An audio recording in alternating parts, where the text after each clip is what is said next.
You're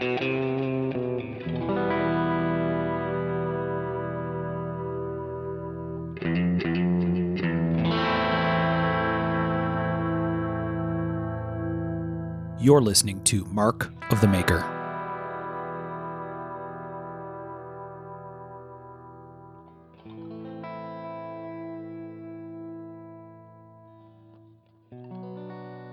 Hey everybody, I'm Mark Steiner and you're listening to Mark of the Maker, and this is episode 45 of the show, and this time we have a special guest that's joining us for a good conversation. I'm going to guess that it's going to be a good conversation. No promises though.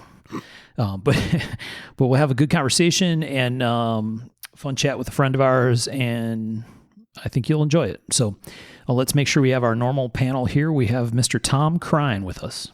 I'm here, ready to go. Ready to go. He's excited. Ooh. We have Mr. Michael Birch. Here. He always sounds excited. Very consistent. Always. And then we have Mr. Sean Kendrick. Splice in thoroughly heavy intro music here. Exactly. Thoroughly heavy. Oh, yeah. You'll need a forklift to get it off the truck. And as you hear, we have a guest with us, knife maker, Damascus maker, lots of stuff maker we're going to hear about, Mr. Chad Nichols. I'm here. Bart, you sound like that little kid in the back of the room. That's how I feel every time I get roll call. That's his goal. Yeah, exactly. Here. And for the record, I like the term Damascus impresario. Impresario. Lord Chaddington. I get burned a lot. Yeah, right. Yeah, it's very glamorous. Welcome to Mark of the Maker, Chad. Thank you. Thanks for having me. Thanks for taking the time to chat with us. I think we've interviewed a bunch of makers and we've interviewed some collectors as well, and those have been kind of interesting perspectives. And you have kind of a third dimension to this as somebody who makes stuff kind of for the industry as well as doing things for yourself. So I think it'd be good for people to hear. Mm-hmm. I hope they're interested. And if they're not, they'll be like Abby and Amy, and they just will not listen. I listened. Yeah, well, yeah, right. Mm-hmm. We both got that. Somehow, episode 44 got heard. Around the world. Around the world, yeah. Yeah. All right, so I guess the way we normally do this is kind of talk a little bit about where you came from, how you grew up, that kind of stuff. So, Chad, you're in Mississippi now. Were you born and raised in Mississippi? No, I was originally born and raised in Chattanooga, Tennessee. I lived there till I was 15. Really? Mm-hmm. Nice. We lived on the very outskirts of Chattanooga, so close to the city, but still, even in neighborhoods, we were still pretty far out. What year would that be? I moved to Mississippi in 90. So I was born in 75, so I lived there for 15 years. I moved to Chattanooga in 89. Yeah, that's right. We talked about it. And I lived there until 95 or so. See, I lived on the backside. Every Sunday morning, I could smell them cooking oatmeal you lived raisin. over by Collegedale? Yeah, oatmeal raisin pies. Yeah, I was at You Southern wake up. right there. Yeah, it was great. You wake up, you walk outside, and you smell oatmeal raisin pies. Wow. You got sick of it after a while, though, right? I visited once. I have the McKee Baking in Gentry, literally 4 blocks from my shop. Really? Wow. Yeah. Hmm. Pretty cool. Is there a McKee place that John Graham lives near too? Is that McKee? Same one. Yeah, he actually used to work there. Okay. I think he was a diesel mechanic there. Yeah, I think He you're right. was. Worked on the trucks there. Yep. He has some awesome stories. He does. He does. We'll have to have John on sometime. John is our cover boy. That's who's grinding, right? Yeah, I took a picture. I went to visit him one time and hung out in the shop, and he was working on a knife that he made for Amy. And that was him like shaping handles on the grinder that we use it's a photo I took of him that we use as the show backdrop or logo or whatever. Yeah, that's pretty cool. Have you visited Sean? I have not. Oh, I know you've visited Birch, but you haven't visited me. But Yeah. He's been to my house. I've been to Chad's a couple times. Awkward. And I think Sean's the closest one, but I've not been to Sean's. That makes sense. Sean lives near some of Amy's family, actually, real close, right across the river. Yeah, I'd avoid me too. It's for the best. I would never avoid you.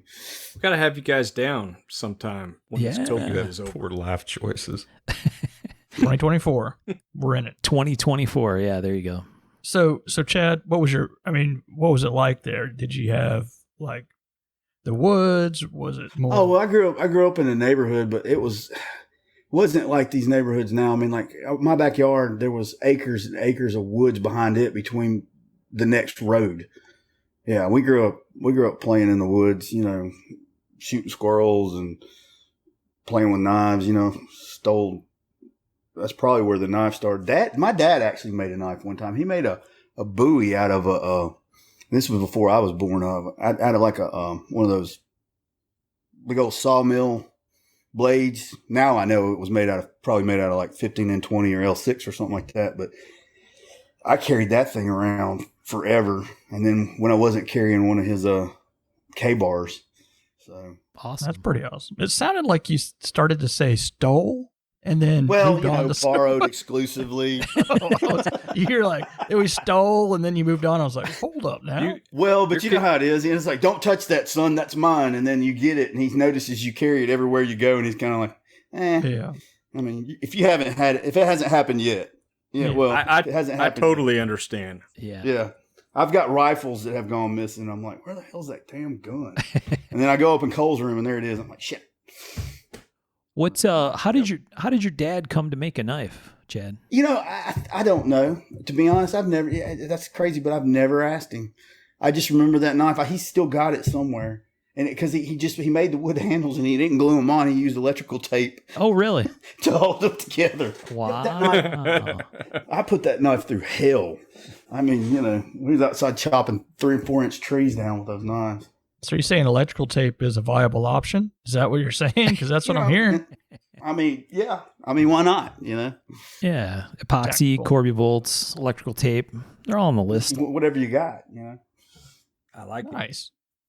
That's pretty cool. You'll have to ask him that question. I wonder if it was I've never thought that. I wonder if Thought it about was asking him. like a class or if it was just kind of like the way a lot of No. makers start, or sort of just a curiosity thing, or Yeah, I think it was curious. There was no way this was a class. he didn't visit the Nick Rossi school or anything like that. No. This was. I mean, it was a nice clip point buoy, but no. This was definitely in the garage. I wonder if he had David Bowie's book because he recommends the saw blades. Yeah. I don't know. Yeah. I actually I got don't think he even got that far into it. I think it was probably how I started. Well, I take that back. How I started the third time. I just tripped over a saw blade and said, I'm going to make a knife. There you go. But because one of his friends gave me a piece of saw blade. I think I was 9 or 10. I don't remember. And I took it down into his shop, which I basically stole, Michael, and made a knife. Made a knifey looking thing, I guess. Yeah, an object shaped approximately like a knife. Yeah, approximately like a knife. Yeah. Yeah, that sounds like my early ones. So how old were you when you did that? I think I was about 8 or 9 years old. Yeah. I have no idea where it is either. What's kind of crazy is like the stuff I did at that age, I wouldn't let my kid's going to turn 10. I'm like, no, I wouldn't You're not let him down do- there with, yeah. I remember one time I made a set of Freddy Krueger claws out of copper tubing. I'd cut the copper tubing open, you know, and shaped it all out and put it in the fingers. And I mean, this thing was pretty elaborate, and took it to school. Okay.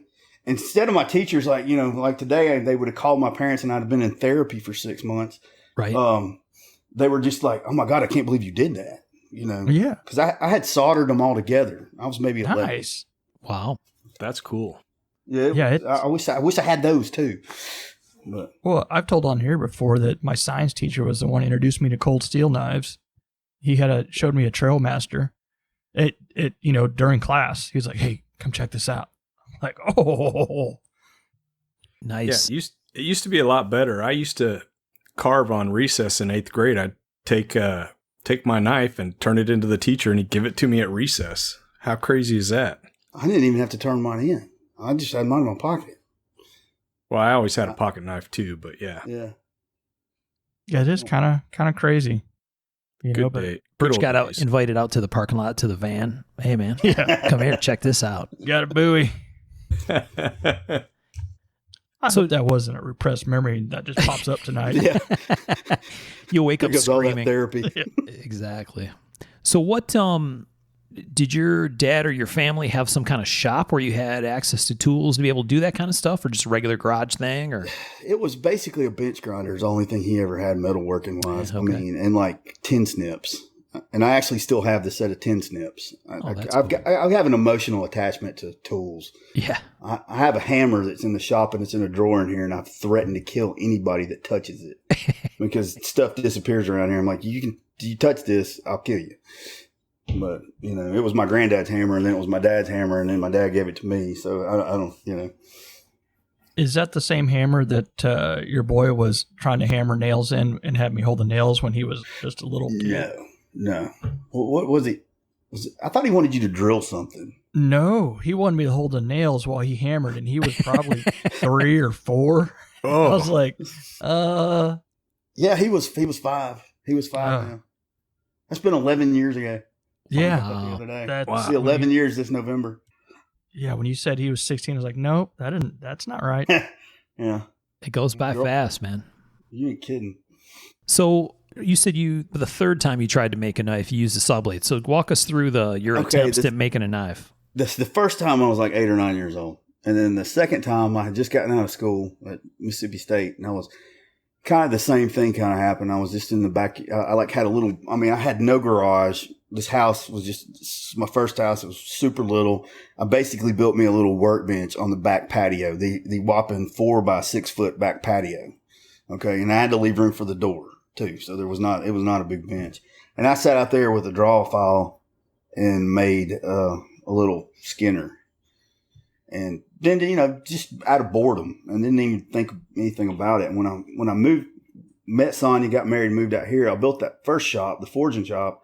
I just built it to tinker in. It in no way was ever going to be a knife shop or a forging shop or, like what it is now. Yeah. And I was out there one day, and I literally tripped over a saw blade, like a circular saw blade. I kicked it. I didn't really trip over it. Kicked it. I said, huh. So I got my Dremel out, and I got a marker out, and I drew this blade, and I sat there for God knows how long, and how many of those little discs, breathing how much of that, no telling how much of that abrasive, just sitting there, just wearing that. I think I burned up the flex arm. I think I burned up one flex arm and had to go buy another one to finish it, and just put that together, and just kept fooling with it. And when I started forging, I would grab like just round bars, like you get at Lowe's or something, and just practice and just beat blades out of like, 3/4 round or half round and stuff like that. And I would just do it all the time, like on weekends and in the evenings, because at that point I didn't have any kids. And I don't know. And then I saw a piece of Damascus, and it was kind of weird because I was like, that is so cool. How do you do that? And then my brain just took over, and I had to figure it all out. And then I was like, well, I'm going to make a knife out of that. So I was getting on eBay trying to find some of it. I was like, I can't afford that. It'll be way cheaper to make it myself. Famous last words. Yeah. So I need a hammer, so. Yeah. And then I started pricing hammers. I was like, oh, it'll be way cheaper just to build it myself. So I had bought a welder just because all my life I'd always worked with wood, and I wanted to work with metal. And so I go out and I buy a stick welder. And this is like all kind of before and at the same time. And so I built me a couple junkyard hammers until I realized I needed a press. And then I bought my first press from Uncle Al. I think he's still making them. Yeah. The Riverside special. Yeah, Riverside machine. Yeah. By the time I gave it away, I had rebuilt it so many times, I don't even think it was an Uncle Al press anymore. They've been around for a while. Now, were you collecting any knives at that point before you got to there, or were you interested in like production I had knives? no idea, none whatsoever, about the world we live in. Really? And you were No. selling rugs, right? I was selling upholstery fabric for furniture. Okay, that's what it Ah. was. So you went to Mississippi State and got like a marketing degree or something, Mhm. or Yeah, I have a degree in marketing. okay. And so this thing was just kind of like you said, started out as a kind of a hobby, fascination. I got space to play. Right. I'm going to go play. Right. And I hated my job. Yeah, well, that helps. Well, yeah, and it just kind of consumed me. I liked making knives, but when I started making steel, it just, it was so bad for a while. I really thought me and Sonia were going to get a divorce. Just, no, not really, but that's all I wanted to do. I mean, I couldn't wait. I'd go to work, do as little as I could get by with there. And then I'd come straight home, and then I'd work down here till 9 or 10 o'clock at night. And then on Saturday, I was up at the crack of dawn. Saturday and Sunday, I was up at the crack of dawn, and I was just down here playing. Yeah. I mean, it was just, it was constant. Yeah, those were crazy types of days. And I remember thinking, when I was in my version of that, being like, everything else I'm doing is bullshit. Yeah. The bullshit that's in the way of me doing what I wanted to do. Right. 100%. And mainly my job. I was like, oh. Working for the man. Yeah. The whole, corporate job or doing whatever just seemed very less appealing the more I did that. It was kind of crazy. And I think that's pretty common with a lot of us, really. Oh, yeah. I had a gig where I worked weekend option, and all week I would make knives and then go into the hospital and work and think life sucked for the weekend. That's better than all week. Yeah. So if you didn't, collect or know, when did you start finding out about knives like that? How did you get introduced to that sort of stuff? Another funny story is when I was in Chattanooga, in elementary school, I went to school with the Voiles girls and, Bruce Voiles' daughters. Oh. So I knew what Blade magazine was the whole time. So I got a Blade, of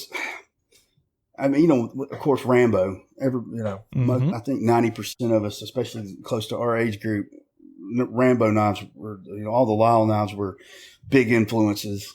Yep. So when all that was going on, she's like, "Oh, my daddy, is the publisher for Blade magazine, whatever." So she'd bring me Blade magazines, when I was a kid. So I say I didn't really know. I didn't understand. It wasn't really, I don't think I really understood till I went to Blade, and I think it was 2006. And I was just like completely overwhelmed. I also came home broke, whipped. Right. And was, people were looking at me like, it's about time for you to get a real job now, stuff like that. My dad had that sit down conversation. Son, I know you really like this and all, but you really think you can make a living at it? Right. I was like, well, I don't know. Yeah. What's my alternative? You can come back to work for us. I was like, I'm going to give it another 6 months. Let's give it a try. Those early days of Blade Show for, I think, our, quote, quote, generation, man, they would make or break, makers. Because, we wouldn't sell shit. We'd come back and be like, If you start really questioning, am I doing, is this what I'm supposed to be doing? Mm-hmm. Yeah, I can remember when you'd be like, $3,000. Whoa, yeah. Rocked Blade Show. Yeah, and I come home with $3,000 now. I'm like, how the hell am I going to pay the damn note on the Blade? Yeah. Take someone out to dinner, be like, I got this. I sold 2 knives. I got this. Yeah. Right. It's on me. Yeah. Or the other side when somebody goes, I got this. You're like, thank God. Those were the early days. Yep. I remember that. I remember going to Round Rock, Texas. I can't remember. It was probably around 2008 or 9 or something like that.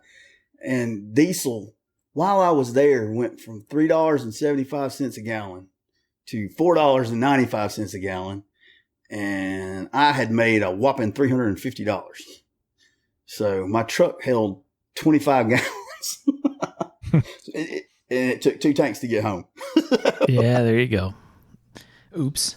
Was Sonia like, how was the show? And you're like, well, it's all about the experience, Right. and the, I'm just out there getting my name out there. It's the connections you make, it's about friendships, not, That's one of the the pieces of advice that Bob Dozier gave me early on that I took and thought was always good. He said, if you go to a show, always have enough money to get home. It's a good piece of advice. Don't count on selling something to get home. Yeah. Yeah. Time seemed a little bit different, you know, before the big boom of the, you know, everyone's on the internet and everyone already knows what they're going to get before they get there. You know, there's a little bit, we caught the kind of the ass end of, you know, people just coming to see it and check it out before buying it instead of like already knowing. And it was scary, but exciting at the same time because you didn't know. You know, it could be great. It could be bad. Yeah, you had no idea what people were going to think of it. Yeah. Now, Chad, when was the Arkansas show that we all, Tom, you were there too, that we went to? I think that was it had to be 2009, man. Was it? It was that first one. It had to be 2009 because I think they did it 2010 and then 2011 was the last year. I only did 1 year. 2009. That was the first one because that was his birthday. Yeah. No, I did 10. I didn't do the first one because I was out of town or something on that first one. Because you and Jody came here and Steve came here in October of 2009. Okay. I did the second one. Mm-hmm. And then I got a watch from you that year. Oh, yeah. That dark tuna can. That I actually got from Tom. Yeah. No, I got it from Tom and you got it from me. Did I? I thought I sold that one to you. Oh, that's funny. I got it. I traded it from Tom for some steel. Yeah, I don't know. Yeah. I know Horton's got it now. Yeah. No, that's a different one. Oh, is that a different one? Yeah. That's a different one that I got from you that went to him. Yeah, I've had a couple. I try not to sell anything anymore, so. No. It just gets too complicated. No, I usually end up missing it. The best part about that show was the dollar beers or whatever it was. What was my God. And that was the impetus for the Redneck Summit was. Yeah. Well, that's where it came. That's where it came to be. That was the first time I met you. And it was, it was like for an hour or 2 hours, it was dollar beer or something, or I don't know what it was. There'd be like 5 tables full of empty glasses because they never come get the glasses. Yeah. But it was, man, we ought to get together and make something. That was during the show? Dollar beers? Yeah. It was after the hotel had a like happy hour after the show was out. And it was dollar draft sort of thing for a little bit. And that's where we decided to do the Redneck Summit thing because we were deep in the cups. Right. So we just went deeper in the cups. You remember how nasty it was that year? It was cold and wet. It rained the entire freaking time. Mm-hmm. The year after that was when Tom had a bunch of belts dropped on his blades. Yep. That was exciting. What was that? Dude. Not name names, but someone was trying to sell some belts and dropped a 36 grit, I think. His mom. Yeah. Oh. His mom came and my knives were all out on the table. And she has a bunch of 36, like a whole bundle of 36. She just throws it on the table and she's like, these are a good deal. You need to buy them. I'm like, I'm going to kill you. Yeah. Birch's mom? No, it was the guy who was selling, like his mom was with him. Yeah. Okay. That is fantastic. Birch's mom dropping Birch's mom belts. drops them. Yeah. You know how someone gets kicked in the nuts and you feel it? I feel like my knives felt it. Well, it's like you try to get all the scratches out and 36 grit. Ugh. Yeah. Oh, yeah. That hurt. He couldn't have been at 400. Well, yeah, you don't want any belts thrown on your Right. knives. You don't want but it couldn't have been a 400. Yeah. Needless to say, I didn't buy them. No. Right. So, and I've not bought one since. To get back on track a little bit, so how did you learn at Damascus? Did you have any mentors? You know, when I first started, nobody told me crap, man. I mean, I take that back. Most of the guys that were in the forefront at that point they weren't rude to me by any means. They weren't going to tell me anything, you know.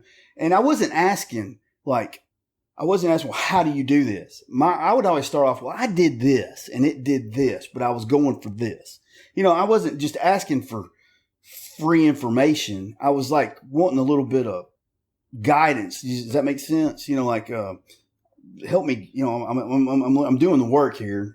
Just help me get to this direction. But then, I met Chris Marks and, he's a good dude. Yeah, he is. He's a real good dude. And Chris, Chris even kind of told me, he said, if you'd asked me how to do it, I wouldn't have told you. He said, but the fact that you're trying and you're getting these results, he said, here, and he didn't really tell me. Chris would kind of just lead you. You know what I'm saying? Like he wasn't going to give up the information, but he wasn't going to lie to you either. Yeah. So, and two, like the first time I had met him, I had already made stainless Damascus. One I pretty much had to figure out on my own. And it was funny because is that what you were talking about? Yeah, well, that's what I was going to say. Are you talking carbon Damascus or stainless? Because stainless is a big leap. Yeah, well, not for me. I got it right the first time. It just took me a year to figure out how I did it. Yeah, but I was still really hard into carbon, And then when I got into stainless, Chris couldn't help me with stainless. Stainless, I just bought. I ended up spending. I don't even remember how much money that I didn't have. I ran up a credit card pretty good, and buying material. Been there and done that. Didn't even know how much. I don't even want to think about how much I wasted. But I just took notes, man. I think I just and at first I didn't even own a pyrometer till I talked to you. I'd already been making stainless for like 4 years before I owned a pyrometer. I was just doing it all by looking at it. And you have to take into account, the humidity just jumped, 20% today. So I probably want to cut my cook time back 15 minutes or something like that. I just winged it all the time. So, but when me and you met, you told me, about the Omega pyrometers. That made my life a little easier because I was able to control my environments a little better. Mine's still going too. Yeah, I still got the same one. I just I'll burn up. No telling how many probes, but mine's fallen into my oil like 2 times and has like oil under the LCD, and it's been like 15 years still going. Yeah, but they're good. But what the listeners may not know is like the stainless Damascus is fairly new. Damascus has been around for a while, or pattern welded, but the idea of the stainless has been fairly new. When did that come about, do you think? I think a lot of that was Devin Thomas and Mike Norris. Yeah. And there's history there that I don't know. I've heard stories and stuff, but I don't know enough to tell it as factual information and all that kind of crap. But I think they were both kind of fooling with it at the same time. And some other guys at the time that are no longer around, Yeah. I really don't know. And I don't know when like Damasteel came into the picture and stuff like that. Did you say Daryl Meyer? I know Daryl was I don't know what Daryl was. You know what? I do. I remember a conversation I had with Devin Thomas one time. He and Daryl was working on it, but I think Devin had already been doing it because I remember Devin telling me that Daryl was getting it too hot. Nah. I just remember that part of the conversation. Interesting. Yeah. Well, I think the big part about that, or the exciting part about the stainless was, okay, so this was kind of the ramping up of tactical knives.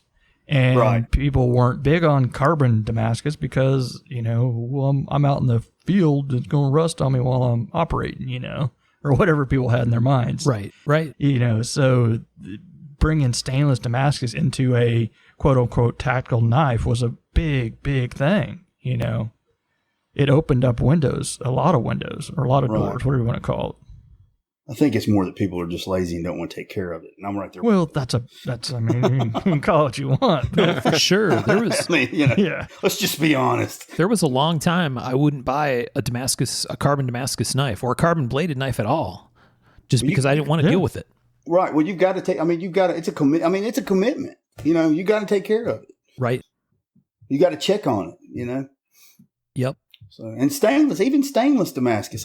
Stainless means stainless. It does not mean stain free. Right. You still need to pay attention I've had guys call me up and be like, man, I got this stainless Damascus knife and I put it in my safe and I didn't look at it for a couple years and it's got some rust spots on it. I'm like, stainless. Yeah. That's a real thing, right? I mean, I mentioned on a show a long time ago, I had an ATS-34 bladed folder, blasted ATS-34, and that thing rusted within a couple days of carrying it a bunch in the summertime. And I'm like, what the hell? Well, you've opened up the pores by blasting it. Exactly. So the moisture can get in there and, oxidize and stuff. Yeah. Well, I know that now, but back then I didn't know that. And I'm like, what the hell? No. I definitely don't want a carbon knife if this damn stainless knife is going to rust. XHP, bullshit. I love XHP, but it'll rust. If you don't squirt some oil on it every once in a while, and you use it every day, it's gonna rust. Right. Just lube it up, bro, all the time. Yes. Good advice all around. Mm-hmm. So, the stainless thing was kind of like, were you selling Damascus by then, Chad? When you started doing stainless, you had already been making and selling carbon Damascus for a while? I was actually selling carbon Damascus on eBay, and I met a lot of people that I still like. That's where I met Jeremy Marsh. Oh, really? Was selling him carbon Damascus on eBay in like 2004. Wow. So were you making knives then, or just selling Damascus? I had been making some knives. I actually went out to Texas and took a folder class from Johnny Stout. Oh, nice. Cool. I think that was probably around 2003 or 4. I remember all this because it was about the time Cole was born. I was thinking Cole had not been born yet, but she was pregnant with Cole. So I kind of got that as a memory marker. Right. Right. But yeah, I mean, and I was making Damascus then too. So it sounds like the knife thing is kind of what got you started, was fascination with trying to be able to make a knife. That turned into, I want Damascus, so I'm going to try to make some because it's got to be cheaper than trying to buy it all the time. Right. Yeah. And then that kind of turned into more of an interest in the Damascus making side. And eventually a knife thing kind of took a back seat, or it did. It was still always there, and I'd make a few here and there, but like I said, steel just made more sense. And I figured out real quick that people would pay me for a lot more people would pay me for my steel than at that time would pay me for my knives. Right. And like I said, I hated my job. So right. It was like, But and then I got into machines. I never knew I had an affection for machines. I say I'm not going to buy another one, but I know I'm lying to myself. So you are. I'm always one machine away from total happiness. Total happiness. Yeah. Always. Like we just put the Blanchard back together yesterday. I've been dealing with those things for 14 years now. I think it's been 14 years since I got my first one. And it's funny because I can hear it across the room. I'm like, bearings going out. Right. And they'll all look at me like, it's running fine. And like within a week, it'll crap out. And they'll be like, hey man, this head's loose. I'm like, yeah, bearing went out. Right. So for people not familiar, when they hear Blanchard, so this is I think I mentioned this maybe in an old episode. When you say Blanchard, you're just talking about a grinder. Right. It's a vertical spindle rotary grinder. It's a big, these are like one of them's a 36-inch diameter magnet, and the other one's a 42-inch, and it has a head that comes down on it. The magnet holds the material, and the grinder, it spins one way, and then the head spins the opposite way, and it grinds the steel to precision. So it runs it holds the steel with a magnet. It runs it against a stone. Right. Yeah. Right. So this is really funny because I didn't realize this. I was in college. I was co-oping, working part-time, going to school part-time, back and forth at a GM factory, right? And so I'm out on the floor and we made transmissions. So there was everything from huge stamping presses that would like stuff that makes like car fenders and shit like that, like huge presses that shake the floor, to powdered metal manufacturing, like sintering powdered metal into gears or gear blanks, heat treat. All like making a bunch of the parts for transmissions, hobbing machines, all kinds of stuff was in there. But the really funny part was I worked with a process engineer who was the guy responsible to make sure that this machine that we were working on, that it worked properly. And he kept calling it the Gilman. It's the Gilman. I'm like, Why do we call it a Gilman? Is it like the guy that invented, putting pins in planetary carriers? His name was Gilman? He goes, no, dude. And he pointed up at the top of the machine and there was a big badge on the front that said Gilman. It was the company that actually manufactured the machine. And so a Blanchard is exactly that, right? When you hear Blanchard, okay, what I was talking about is a Blanchard grinder, but it's like funny industry That's term. one brand. You're right. There's Madison is another brand, but Blanchard is like anybody I know, even guys with Madisons, and they're just like the Blanchard. Right. Blanchard's the industry standard for this machine. It's like Band-Aid. It's even called a finish now too. Like, it's Blanchard ground. Right. The crosshatch. The crosshatch. What's funny is I didn't even know what a Blanchard machine was till 1 week before I bought one. So, well, we used to go out. We'd get. You got to understand, when I didn't have a Blanchard machine, we were out there. I put the pattern in, and I go out there with angle grinders. I used to buy. It's a wonder that my hands even work.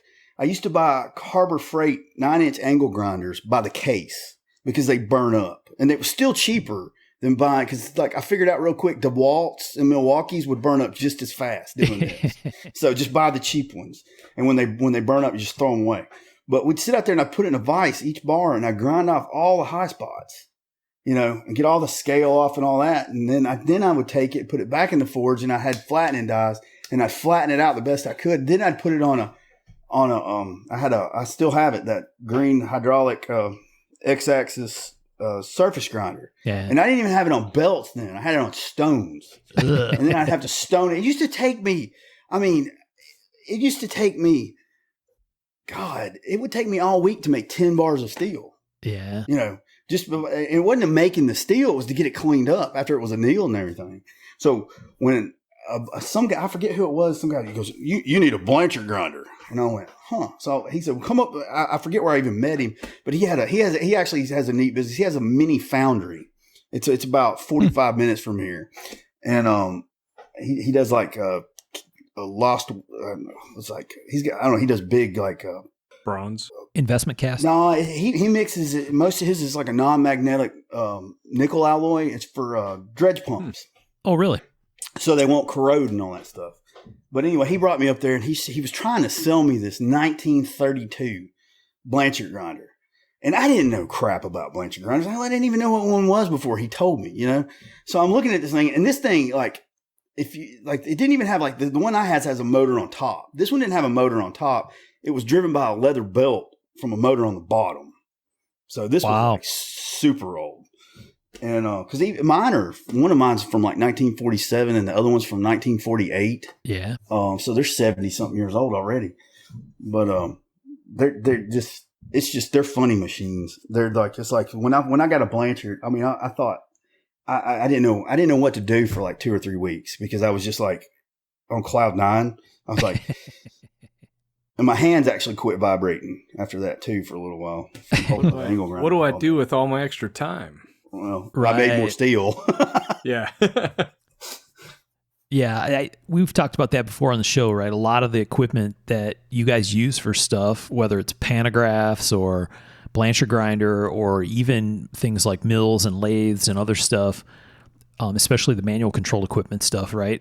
Most of it's very old. It's World War II era stuff, or post World War II, when there's the whole industrial boom afterward, turning from manufacturing arms and military stuff and airplanes into cars and shit that people needed when they came home from the war, right? So, well, these machines, even the new ones, the only difference is they're more digital, or CNC, or computer aided or whatever.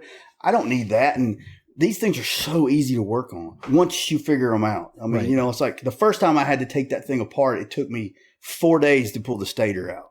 Okay, I did it in 45 minutes the other day. Yeah. But I've done it so many times. You figure stuff out. And yep. The first time I opened up the control panel in the back of that Blanchard, I was like, oh my God. And now, you look at it, it's where everything goes. So, Yep.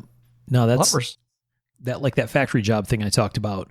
This crazy machine that I was working on, this Gilman machine. It was it was a progressive press basically. And it would take transmission, carriers, right? Where a gear has a structure hooked to it that has a bunch of little gears that rotate on needle bearings. And this thing would align stuff. And then at the next station, it would press the pin in. And at the next station, it would stake the pin so it wouldn't walk. And at the next station, it would stake the other side of the pin. And at the next station, it would crimp a corner over to complete the assembly or whatever. And so these were very funky machines. And like you said, once people get kind of tuned up on what makes them tick, then it was like, I'd be standing there with the guy. He's like, oh, this part of the machine isn't working right. And it's like, okay, well, so I'm looking at the tool heads and the holders and, all the basically the tooling, the parts of the machine that actually touch the part. And he's like, oh, no, come here. And we walk around the back of the machine and he tweaks some adjuster knob that controls the skew of the machine, basically the leveling of the feet. He goes, watch this, cranks on this adjuster on the corner of the machine, and then suddenly the thing's working great again. Yeah. It's like, you'd never know that, right? Unless you were that guy who worked on that machine for 30 years, you know what I mean? To kind of learn what exactly it likes. And it's usually sound. It's always you can tell with something you've worked with for a long time, oh, that's something that doesn't sound right. Exactly. And and it may sound exactly the same to someone else, but you're like, nope. Something. I can walk by. Yeah, I can walk by those. And the Blanchards, even like the mills, the CNC mills and stuff. Like I had a problem with my tool changer, and I was like, this thing is broke. It's not acting right. Mm-hmm. And I called the tech guys, and they came over here. Oh, yeah, it's acting just fine. I was like, no, it's not. It does not. I've been running this thing for 9 years. It doesn't sound right. Right. Yeah. And you sit there and argue with them, but I mean, something's off. Yeah. It's not broken maybe this day, but it will be in a couple of days. So let's look for the problem. So Chad, what about your transition from having a day job to being a full-time guy making knives and steel and other stuff? When did that transition happen, and what was that like? It was at the end of 2005. Okay. Everybody told me I was going to go broke.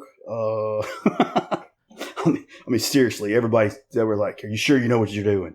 I was like, no. Right. But I was like, I hate to say I was just that miserable because I was in my family's business. And it's just, if anybody's ever done that, that's really hard. Yeah. Especially you can't, I don't know. And it was just, and I didn't like the furniture business at all. It was I joked that I had completely lost my faith in humanity because it was so cutthroat. I mean, guys that were supposed to be your friends would cut your balls off for a nickel. And I was like, this is ridiculous. And, I don't know. And at the time I didn't know about the knife industry that much, but the more I got into it, I was like, it restored, it sounds corny. It restored my faith in humanity because everybody was just, when I say everybody, 99.9% of everybody was so honest and just, wanted to see you succeed as much as you wanted to see them succeed. Right. And, would go out of their way to help you and stuff like that. And then, in return, you'd go out, you'd find yourself going out of your way to help. And it just, I don't know, it's like somebody gets hurt and all of a sudden everybody's throwing money at them, Right. It's just, you don't see that very much. Well, we look at it different, I think, because some of my family would be like, well, aren't they your competition? And I'm like, no, I'm my own competition. They're my friends. Yeah. Yeah, I've had that same conversation. They don't understand. Mm-mm. Well, me and Brad Weiss are friends. At Alabama Damascus, we've been friends for, me and him used to go to shows together. He'd swing by here and pick me up for the Texas shows. And we'd ride out there together, and then we'd show up and everybody do the same thing. Aren't y'all competition? We just look at each other and go, no. And, he'd set up on one side of the room, I'd set up on the other. And when the show was over, we'd count our money in the car, Yeah. Yeah. Yeah, I wonder if part of that's because even in that time frame, right, mid-2000s and moving forward from there was a lot of growth in the industry, right? Well, I think social media pushed it to the, and I think it's still pushing it. Yeah.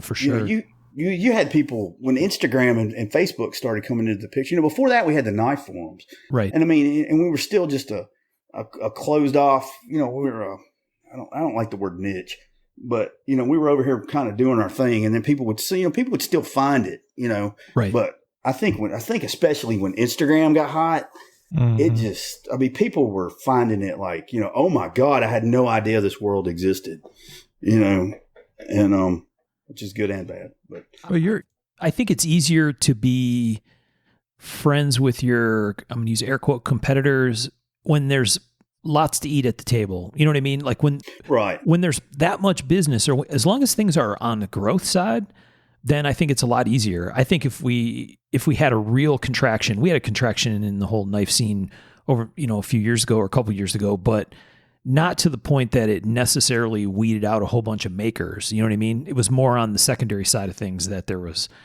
I think it's still going on. Recession. Yeah, it is. Yeah. But I mean, there's also still enough market that, right. You know what I mean? You don't need to chisel at somebody else for you to be able to make the money you need to make. You know what I mean? You don't have to take it necessarily from somebody else. Well, and it's not so much, I don't like, even on my end, like for I think Tom and Michael, it's not the same even for me. Cause you know, like guys at Vegas Forge and Mike Norris and all those guys, I mean, we're pretty much, we all have different patterns, but we all have the same patterns, you know, here and there and stuff like that.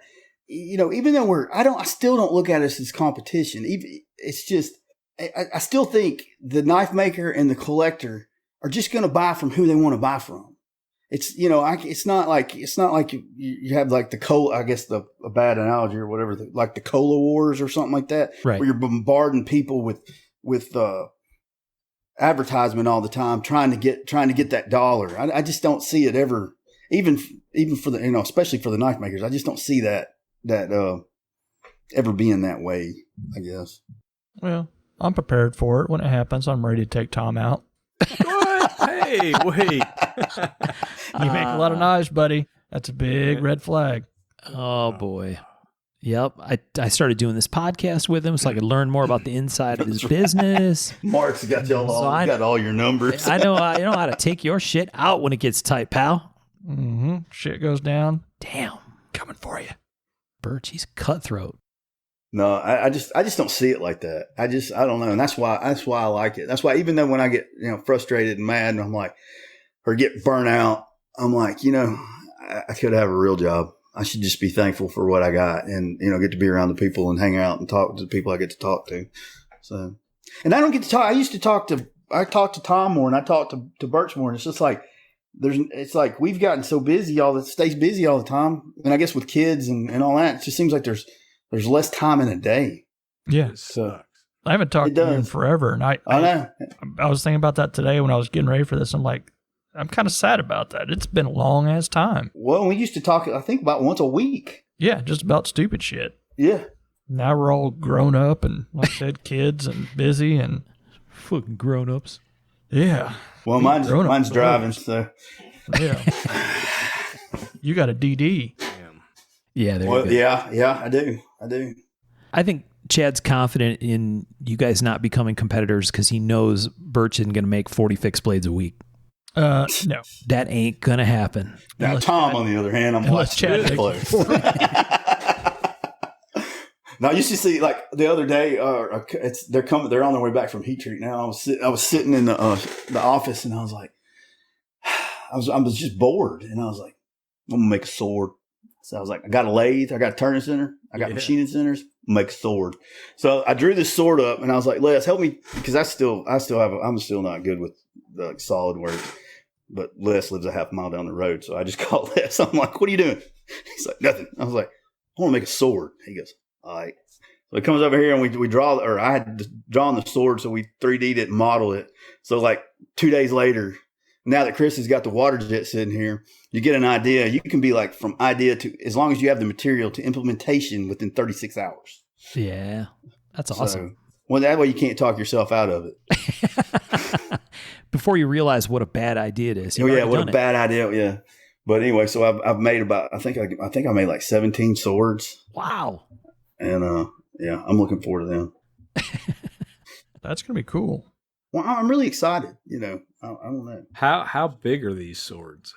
They're 36 inches long. They're 30 inches long. The blade's going to be 30 inches. Are these the ones we talked about? I don't remember.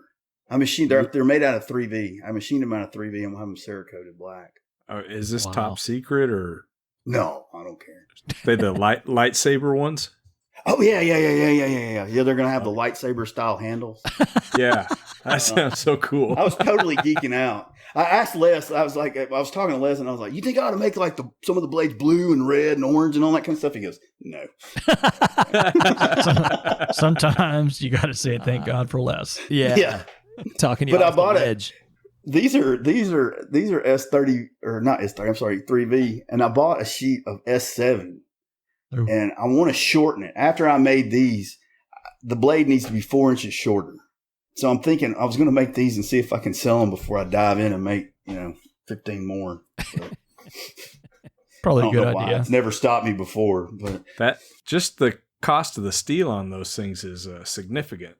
yeah. And then the machine time, it was like it's like about an hour and a half of machine time on each sword. So, and that's not counting the handle. That's just the blade. Are you hand grinding these, or are they all No, I did it all on the machine. Yeah. Wow. smart? That Yeah, sounds I'm cool. I'm not Tom Crine. I'm an okay grinder, but I don't really think I want to tackle a sword. Oh, come on. I was going to say, I know Sean's over there shuddering, thinking about grinding 30 inches straight worth of blade. I tried once. It's a whole different game. Grinding, it sucks. I don't know how you get that far away. I know you have to do it in sections. Like I guess the Jody Sampson. Then how would you blend? How do you blend that? I don't. I just. There's a reason like, you don't see 30-inch swords from me. I don't know the answer. What was that line? I forget what movie it is. There's that line is like, you show up to your ex-girlfriend's wedding with a sword. People remember that shit. The whole time I was making those things, I was just saying that in my head and laughing. I don't know why. I just thought it was funny. Well, it's like Ben's always like, "Hey, do this, do that," and I love it that he's in the shop now. I'm like, "Well, there's the tools. You do it." And he's like, "Oh, this is hard. Why didn't you tell me? I wouldn't have done this." But he's got a bunch of short little swords that are like 2 feet long, and he wants me to grind them, and I'm like, ugh. They've been in the shop for 2 years. Are they hardened yet? No. Send them to me. Well, yeah, we'll see. They're W2, so he's wanting hormones and all that business. I'm like, no. Oh, boy. No. all this stuff you want is like different. He doesn't understand. He just wants, I know. That's what it started for you and me, I'm sure. I know. I want that. Is that why you're asking me about 1095 and recipe stuff? I also dug out about 30 or 40 blades that I Oh, okay. cut out and profiled in 1095 the other day, and I was like, And I've got 1084. We just cut out like probably 100 blades in 1084, so I'm getting ready to set up and start doing some heat treating. Okay. I was about to say the sword is a whole different heat treat thing. That you needed to let me know. Yeah. Right. That changes things. Yeah. When you stretch out 2 feet, yeah. Yeah, you can have a droopy dick W2 if you ain't careful. Yeah. I don't want that. I don't No. want that. Nope. That's what she said too. Yeah. So, Chad, when you mentioned earlier the forum thing, right? Like before Facebook and Instagram and stuff. So you were on USN, obviously. Were you part of other message forums as well? CK&G. Yeah. And Oh, yeah. I never really got on knife forums much. It always seemed like there was a lot of drama. Yeah. That was total shit show all the time. And then what was it? Knife Dogs, Tracy Mickley's. I went on there a little bit. My problem was, honest to God, I'd worked so much. I got on there, but really, it wasn't so much because I wanted to talk to people. I mean, I hate to say it that way. That was more like work because by the time I had time to do that, I was supposed to be like taking care of the kid or, getting stuff ready for dinner. And that really, the forums, that caused a lot of problems at that point. It was before my phone would work. I didn't have the ability to post stuff from your phone and all that crap. So you had to sit there and load up pictures across what's the HughesNet, and that didn't work out real well. Yeah. Was it? What are you doing over there? I'm loading pictures. Damn it, leave me alone. Right. Yeah. Right. There's network side of it and just like the time investment part, right? It takes time to sit there and read and dig through all the subforums and whatever. And I mean, I think in reality, we spend probably at least as much time looking at modern day social media stuff, but but they were definitely a time investment to get into the form. Well, you got 5 minutes. Like now, I can be sitting there at the forge and I've got Wi-Fi running around all over the shops. And if I got 10 minutes, I get 5 and 10 minutes here and there. I can scroll through, read stuff, or post a picture. And it wasn't any time off. Taken away from anything else. If that makes sense. Yeah. The productivity, I guess. Right. Because as much as I love what I do, at the end of the day, I got to pay all the bills. That's the reality of it all. I hear that. All right, man. I was curious as to what led to the development of Mokutai, because that was a game changer there. Well, honestly, the hole in the market, and then my inability to leave anything alone. Everybody was, there was Damascus, and you couldn't get it, and everybody was always on me. Why don't you make, of course, then they told me to make Damascus or titanium Damascus, and there was a bunch of stuff. Anyway, I kept fooling with it and figured out several different ways to do it. And basically, Sean, it was just my inability to leave it alone. Once I got started on it, I couldn't stop. I mean, it was like this is going to happen. It's like right now, I'm fooling with the niobium, and like I always said, I get it right the first time, every time. It's the second and third time that I have a hard time with. Repeatability. Repeatability. Yeah, it's like, God, I mean, I swear, it's crazy. I will get it right the first time, every time. But after that, it's a crapshoot. And I'm going through the same thing right now, trying to get that with the niobium to work all the time. But it's just I just won't quit until I get it, and then I'll figure it all out. So Yeah, it's like when I finally got to where I was comfortable enough, because it's weird nowadays. We've talked about this before, where a lot of people's first knife is like, here's a bunch of Mokutai and Damascus and boom, boom. But for me, it was like I had to build up to it to finally use a little Damascus. And then it's like when I was finally ready to use something, like the Damascus ran out for a long years. time. Yeah, and I was just like, all right, I guess I'm not making any of that, or not, going to get to use it. Yeah. What made you come up with Mokutai? What? It's Mocha Man Titanium. All right. I'm not good at naming stuff. Somebody said, "What's the hardest thing you do?" Coming up with fucking names. I thought that was pretty good, man. Well, I had been, believe it or not, I had been drinking one night, and What? some guy posted on there. It was like, I don't know where it was, and usually I type stuff out and then I hit backspace, I know I don't need Erase. it. Beer said post it. Beer was wrong, but he said something about how horrible the name was, and I felt really bad. But I went off, and I didn't. I think I meant to hit backspace, and I hit posts instead.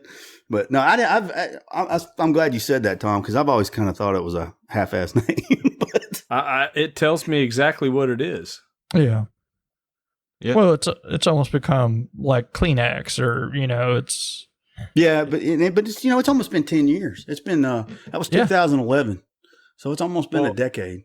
I remember, and maybe I remember things differently, but I remember when that came out, and it was really awesome because the Damascus, only a few certain select people could get it or use it, and it just kind of sucked for everybody that wasn't like special. I mean, I'm special, but not. I know what you're saying. Oh, you're special. You're always special to me. I don't think it was available. Because it dried up. It was. Well, I don't remember anybody using it unless they had like, scraps or stuff left over. Yeah. Well, I had several people try to direct me in that. You don't need to sell this to everybody, and I'm like, man, that light bill comes due every fucking month. Right. Mm-hmm. It's just, and then the Zerkatile, you just throw something else in there, and then the niobium. I've never understood not selling to everybody. It's like I don't get that. People, oh, it's rigged or whatever. I want to sell to new people. That's how my business grows, man. Yeah. Now, when you started doing the Mokutai, how much of that did it take over for the Damascus? I mean, when you started doing that, was it like, oh shit, my Damascus really, slowed down because you had so much demand for that? Because I remember it was. What? It's the weirdest thing. It and even to this day, like I'd say in January and February of this year, I was making probably 60% titanium product, to 40. And this month and last month, because everything kind of died at the end of March. So you had April and about half of May. So there was about 6 weeks in there that, we were basically fixing stuff, fixing Band-Aids, stuff we just put Band-Aids on. But when we started back, it's steel. I mean, I've been ordering, I've got a standing order right now, which it don't sound like a lot, but it's like 400 pounds of stainless coming. And that's just half. That's just part of what's in the stainless. But I just told him, I said, send 400 pounds every 2 weeks, every 14 days. I want a shipment, arriving. So do you see less usage of some of the Mokutai, or no, you're it's spurts. It's just, that's what I'm saying. It doesn't really make sense. I've tried for years to figure, I've actually just given up trying to figure out a pattern, what's going to sell when and where. And it's just, you never know, Well, you're in a unique position to kind of see where things are going to go by selling both of those products, Yeah, like trend kind of stuff. Yeah. Right. Well, I've actually sold more carbon Damascus in the last 2 months than I probably sold in the last 2 years. Really? So, yeah, it doesn't make there's no rhyme or reason to it. Kitchen knife stock, Do you have any idea why that would be? Like even I don't. It's crazy. And I mean, I've had a couple of I deal with about 4 different companies in China, and they don't mind carbon. And then I just did a batch for William Henry. They sent me a bunch of meteorite scraps, and he's like, "Will you put some of this in some steel for us?" And I was like, sure, because what's not cool about cosmic ladder pattern? Yeah, but I mean, just stuff like that. I don't know. I'm going to be doing a bunch of stuff for Boker where we're throwing the same steel that they make the bayonets for AK-47s. We're fixing to do a big project for stuff like that. And then what's the other one? We're going to use the same steel where we're going to use a little bit different. That tank armor or whatever? No, this is going to be for the 98K rifle and the P08 pistol. Oh. Nice. So they're doing all kinds of weird stuff, and I've been talking to them. They want to do more and more weird stuff like that. So, and that's kind of interesting. I did. I made some battleship Damascus, some of the battleship steel for some guy. I made him several billets of that. Very cool, man. I think people are backing off this whole tactical type of B-blast everything and getting more into the excitement of materials and, not needing, it doesn't have to be like I'm going out in the field and operating with it. It's just like, this is a cool knife. It's got a story to it, which, some of that requires some of that cool materials like you're talking about. Yeah, for sure. I see fixed blades too. I see fixed blades making more of a trend. For sure. What's what over folders. Yes. Yeah. Yes. Finally, Tom's day has come. Ha ha ha. It's more steel to sell, and I was asking, was it thinner carbon Damascus you're making? Because it's both. Knife, it's both. Yeah, the kitchens. But the most of that's stainless. Yeah, and a lot of clad stuff. Yeah. Now, okay, here's a question I got for you. How did you go about wanting to do stellite core stuff? Because that was a big old son of a bitch and craziness for that when it came out. Yeah. Because Jim Burke called me one day and said, "Hey man," I said, "What?" He said, "I'm sending you a piece of stellite. I want you to make me stellite core." Okay. Oh, that's funny. Yeah, that's literally how that went down. It blew some doors off when that stuff came out. It did. Really cool stuff. I just made a batch like a week and a half ago. Did you really? Mm-hmm. Did you sell it? Nope. I got 2 pieces left. How thick's that core?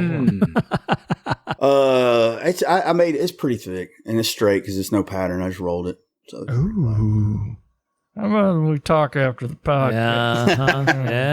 Yeah.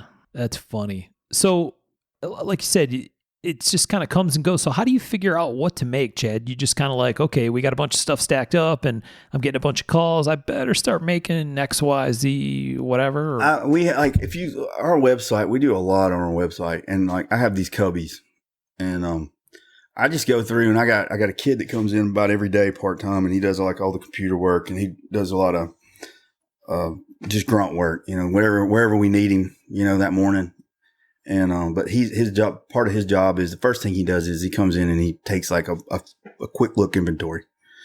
And when those cubbies get down to 1 or 2 pieces, he writes it on a note, hands it to me or Evan, and we get busy on making more.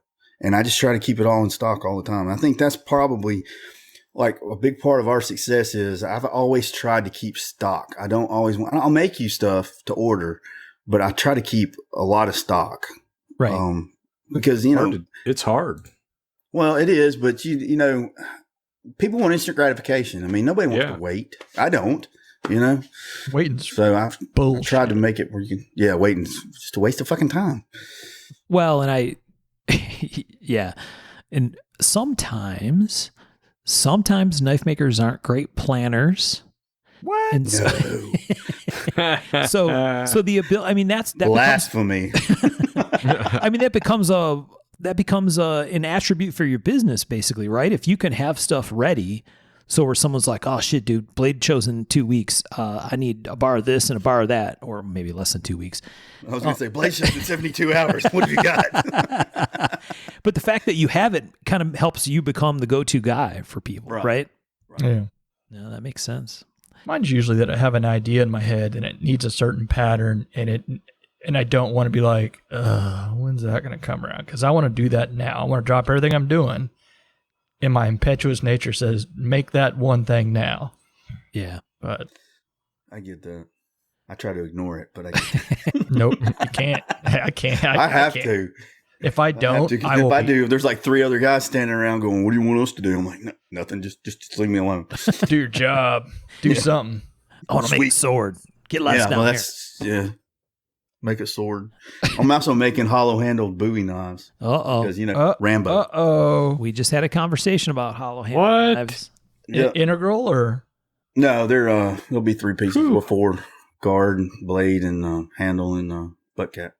is that Just acting like you didn't listen to the last one. I didn't listen. When did the last one air? Oh, that's a good save. 2 weeks ago. Oh man, they've been at Heat Creek for 4.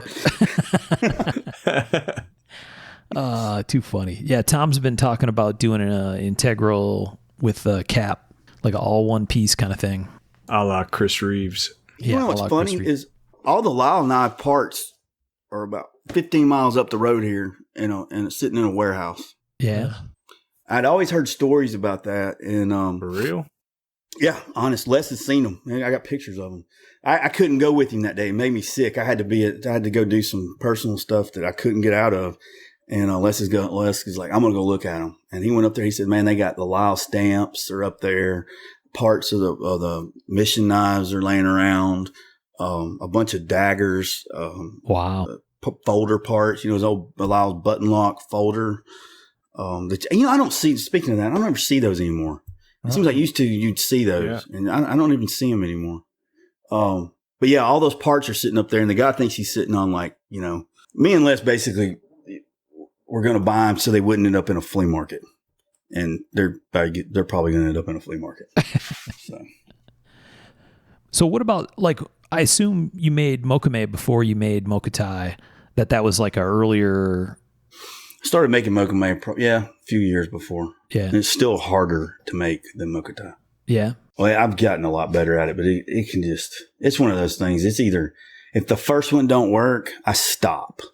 Yeah. I don't even attempt to do another one that day. I go do something else. It's still one of my favorites, though. I know I've heard you complain more than once about making. You're not the only one. So you made knives for a while. You got into the Damascus making thing, still had an interest in making knives. And I think that's kind of carried on for you, right? I mean, every once in a while you're doing knife stuff. Are you doing more of it or less of it than you ever have? Or no, I've been making some folders and stuff and selling them, and basically for therapy, just to get my, for a break. Yeah. But change of scenery. Yeah. And we still go ahead. You're doing some stuff with Les, right? Yeah, we still had Defiant 7. We kind of took a hiatus because we both got so busy. But no, we've picked it back up. We're doing folders, and we just did a run of daggers, and I shipped off a box of little camp axes today. We've done some tomahawks. We're working on a couple other fighting knives. We're doing some neat. We've got some neat stuff in the works. It's been a lot of fun. So when people see that Defiant 7 name, that's what that is the It's just Chad, me and Les doing George stuff. Yeah, collaboration. and it's not a lot of bling. It's not a lot of Damascus and stuff. This is more user, right. User stuff. It's not really. I mean, you can collect it, and we hope you do. But if you want to take it out and beat it up, that's what it's for. Right. Those axes were good looking pieces. Saw those the other day. Well, those are the tomahawks. The axes. Tomahawk, whatever you want to call them. Well, these are like actual camp axes, like little hatchets. Oh, that's Choppy And choppies. they're going to have like a 3D handled G10 all the way up to just about to the head of the axe, so you can grip it up and use it for shaping stuff or, shaving them sticks, whatever you need to do. More like a bushcraft, I guess. Oh boy. We got a guy that likes bushcraft and Whoa. bushcraft and axes and hatchets. He's got like a real affinity for him. Who? I'm surprised that I don't have to edit out hatchet throwing noises during the show. I've got a board. Well, there's a board over there in Chris's in the water jet shop. We throw axes. So you, your CNC router, you still got that thing going pretty good? No, I'm wanting to sell it actually. Oh, you're not doing the handles on that? G10, man, I just do it. No, I just do it in the machine. There's Les bought this thing. I don't even know what it's called. It's like a 50-gallon barrel with a suction thing on it. Mm-hmm. And you hook the air up to it, and it will completely drain. Kinda. Like it's got another name, but it'll suck all the coolant out of your tank, like in seconds. And it filters it down. Yeah, it filters it down to like 5 microns, and then you just flick the switch, and it pumps it right back in. I think Jens has one of those too. Yeah, it's pretty cool. I might need to get a link for that. Okay, it's not that expensive. I think it's like $500-$600. So the previous interest in the router was cutting fibrous material makes a mess inside your machine, right? Right, and maybe I just didn't do enough homework but didn't buy the right router. I don't know. I was kind of misled, and it's my fault. I blame me. But on the software capabilities of the machine, and we never could get our software to speak to it. And then it wasn't a proprietary software, but the software that would speak to it. Well, it was crap. So, and it's really awesome machine for making signs. Oh, really? Yeah. And it was actually the size machine that we have they built it to make guitars, like for guys hobbyists that make acoustic guitars and stuff. Wow. It's a nice little machine. It just don't do what I want it to. It's not that little, if I remember right. No, Relatively speaking, I guess. Relatively, it's little. Yeah. Y'all hadn't seen my big rolling mill. It's bigger than the Blanchards. Yeah. It's gotta be a huge. beast, man. It is. So, Chad, last time I was there, you had kind of the older building, which I guess is sort of the hot shop building. Right. Right? And that's still there. Mm-hmm. Have you added on to that? No, we built another bigger shop. I built a 50 by 80 where everybody was camping and where we used to kind of shoot a little bit and stuff on that flat spot. So that's a parking lot and a building now. So so you have 3 buildings now or just 2? 3. Okay. I was going to say, because I remember you had the hot shop and then you had the other shop across from it that had all the machines in it, in the office and stuff in there. And so now you got a 3rd building. Yeah, we built Mama office, her own office. Oh, that's right. Yeah. And that's where all the stock and we needed a bigger office for what we were doing, right? And for like shipping and stuff like that. And you had to build a she shop, right? She got tired of us blowing up the bathroom, and she had to be in the shop in here. So I don't blame her. You know what I mean? She has her own bathroom. Nice. You can make a sign for it that says she shop. There you go. No, she has her own she shop. That's what I was saying. Before I could build that 40 by 80, she came to me and said, I don't have a shop. Right. So I had to build her. I built her a 30 by 40 up on the hill. That's hers. So you have 4 shops now. Yeah, there's 4. Yeah, there's 4 buildings on the compound now. So. One you're not allowed to go into. Oh, I go into it. Yeah, I'm just not allowed to do anything in there without asking. You're just a customer. Right. Awesome. So okay, so you started making Mokutai in somewhere in that same kind of path. You were doing Zergtai, and now this niobium stuff. But somewhere in the middle of all that, you got like heavier into the machining side of it, right? There was like a point where that kind of came into the picture, or was that always in the plan? No, I just I think I just got bored and wanted something else to drive me crazy. And I was always interested in it. And then, me and Bubba or Lee Nottingham were good friends, and he's a genius at all this crap. And I bought that one machine, and I was like, well, I'm gonna start making folder projects for other people. And that quickly jumped into needing another machine, and not so much needing. I just figured out I could do it in half the amount of time. Right, So right.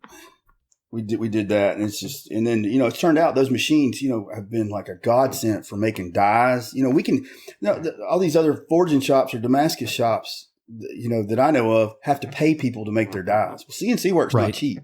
Yep. When we go into making dies, I make me 10 or 15 sets of dies that'll last me 3-4 months, and that might cost somebody else thousands and thousands of dollars, and all it cost me was time and tooling. So. Right. And it gives us flexibility. I can come in here and design new patterns for dies, which sounds really easy, but it's not. But, Everything sounds easy. Right. Well, there for a while, you were, the big mid-tech boom kind of hit hard, and you were doing a lot of those pieces. Yeah, we did a lot. Yep. What does your machine do mostly now? The Defiant stuff? Defiant stuff, making dies. And I'm still doing a little bit of projects for people here and there. Oh, I've actually got 2 or 3 projects. They're in the works right now for other people, and then stuff I'm doing, that I just want to do. Yeah, it's I'd say there's plenty to keep you busy and still do. Probably not to that amount that you were doing there for a bit. No, but we got it's fine. It's funny. They'll run a lot for like 3 months, and then they'll sit there for a month, which is just. Yeah. Yeah. Do you find, like you said earlier, you have a lot of capability, right, at this point, with Chris having the water jet and the machines and turning center and all that stuff. It seems like one of the advantages of that too is that if you needed a part for one of those old machines or something, you don't have to necessarily go on a hunt or something, right? If it's a specific one, right? Yeah, if you had to, but to be honest, by the time you drew it, catted it out, and tested it, and went through 3 or 4 parts, it's still cheaper just to buy it. Yeah. I mean, those old machines, like there's a couple places here in the States that these manuals, all the parts are still numbered, and everything. You just call them, and that part will show up the next day, versus spending 3 or 4 weeks trying to make one to work right. You know what I mean? Right. Because we've run into that. But now, I will say this, we have used them to make parts you can't get. When you have no other choice, it's really nice to just be able to do that. That's what I'm talking about. Yeah. For machines that are still in use in industry, like a Blanchard grinder or whatever, right? Right. In general, you should be able to get most of those parts because as old as they are, tons of companies, even my own, uses that kind of stuff still. Right. But there's got to be oddball stuff where it's like, I can't. This guy doesn't make this shit anymore, or right. You know what I mean? There's been a few instances where we've had to do that. Yeah, and it's nice to not have to farm that out. Right. You're on your time instead of their time. There's something very fun about saying I can make anything I want to today, if I wanted to. There's a freedom in that. Well, I've joked with people. I've made a knife any way you can possibly imagine. With the except of casting. I've never casted one. But I've used draw knives. I've cut stuff out with jeweler's files. And I've cut knives out with coping saws. Because you could, some metal you can cut with a coping saw before, the blades will. You sit there with Dremels and cut stuff out. And then we've gone all the way to, you hit a button on a CNC machine and watch it cut it out. So. Well, and truthfully, you were the reason I bought a CNC. I mean, you told me to buy a CNC on more than one occasion. You were giving me too much money. Well, this goes back to this, quote, air quote, competition thing. We were in the middle of working on the V3, which was, 2016 or something, maybe. Or maybe before that, I don't know. And you're like, man, you need to buy one of these yourself. There's no reason you shouldn't be making this yourself.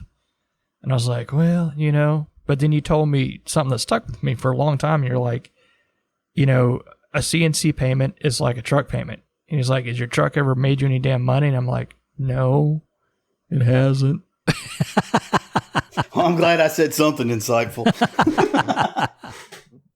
But that's the truth. I see that a lot. I've told a lot. I've told several people that exact same thing, and they're running around in a $50,000 truck, but they can't afford a CNC machine.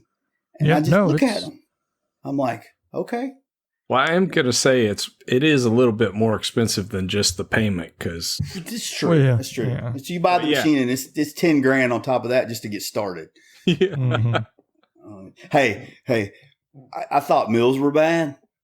The lathe, mills ain't got shit on. So you don't say that because I want a lathe. Oh my god, I want one too. I almost bought one. Well, okay, let me just tell you that double that, and then some. I mean, dude, I'm sitting here looking at a laydown threader that costs. It's a solid carbide laydown threader for those swords because I got a thread 6 inches deep, and you have to use carbide so it won't chatter. And that thing was $1,100. Ooh. Well, I do know I was looking at like some of the live feed or the live tooling and stuff, and just like one tool holder is like $1,500, and it'll hold like 20 of the bastards. Yeah. Ugh. Yeah. I thought the mill was bad. The lathe. I mean, I don't even have that much stuff for my lathe, and I swear there's probably $30,000 worth of tooling laying over there, and I don't know how I paid for it. Yeah, we're playing with some fun stuff on our mill right now. We got a Pearson pallet, and we've been using some of the Mighty Bite tooling and stuff, and we're making some pretty intense fixture pallets for what we've been doing, and we're getting ready to try a vacuum pallet on there too. That's our next project. So I've been real intrigued by the Pearsons. They're awesome. And he did a podcast before podcast became real popular that was pretty informative on CNC stuff and workflow stuff. Yeah, he's a super smart guy. Yeah. I'll send you a picture of our the one we're working on right now. It's pretty cool. Okay. Nice. 3 different stages. I love fixturing. It's one of the weirder and harder parts about this whole thing that you don't ever think about till you start trying to do stuff. Yeah, I can do that. How am I going to hold it? Yeah. Well, yeah. Right. We're wanting to get away from tabs. I want to do tabless, and so that's part of the challenge. That's a huge part of it. That's the biggest part about, because what we're making is not easy. Using something that's thin or making thin parts and holding them down, because we can't butt up with a Mighty Bite against it and not have it Flex. clear and flex. Yeah. And keeping it flat and thin is tough, and I don't like tabs either, because I want to go around it and clear the edges, and it's a lot of shit to think about. Yeah, good fixture design is an art.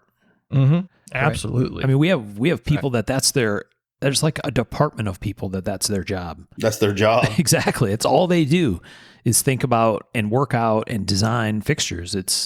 We have it in a couple different ways, right? One for making parts, but even for things like, putting an engine or a transmission on a dynamometer, right? And you got to hold it the right way, and kind of has to have some flex to it. So it's like a car, but not too much, so it doesn't break. And we have fixture design people. You can actually go to school for that specific engineering discipline.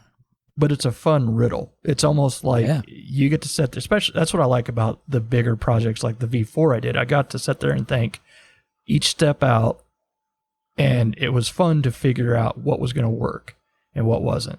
And I enjoyed that part of it very much. Expensive puzzle. Yeah. Yeah, very much. Time consuming.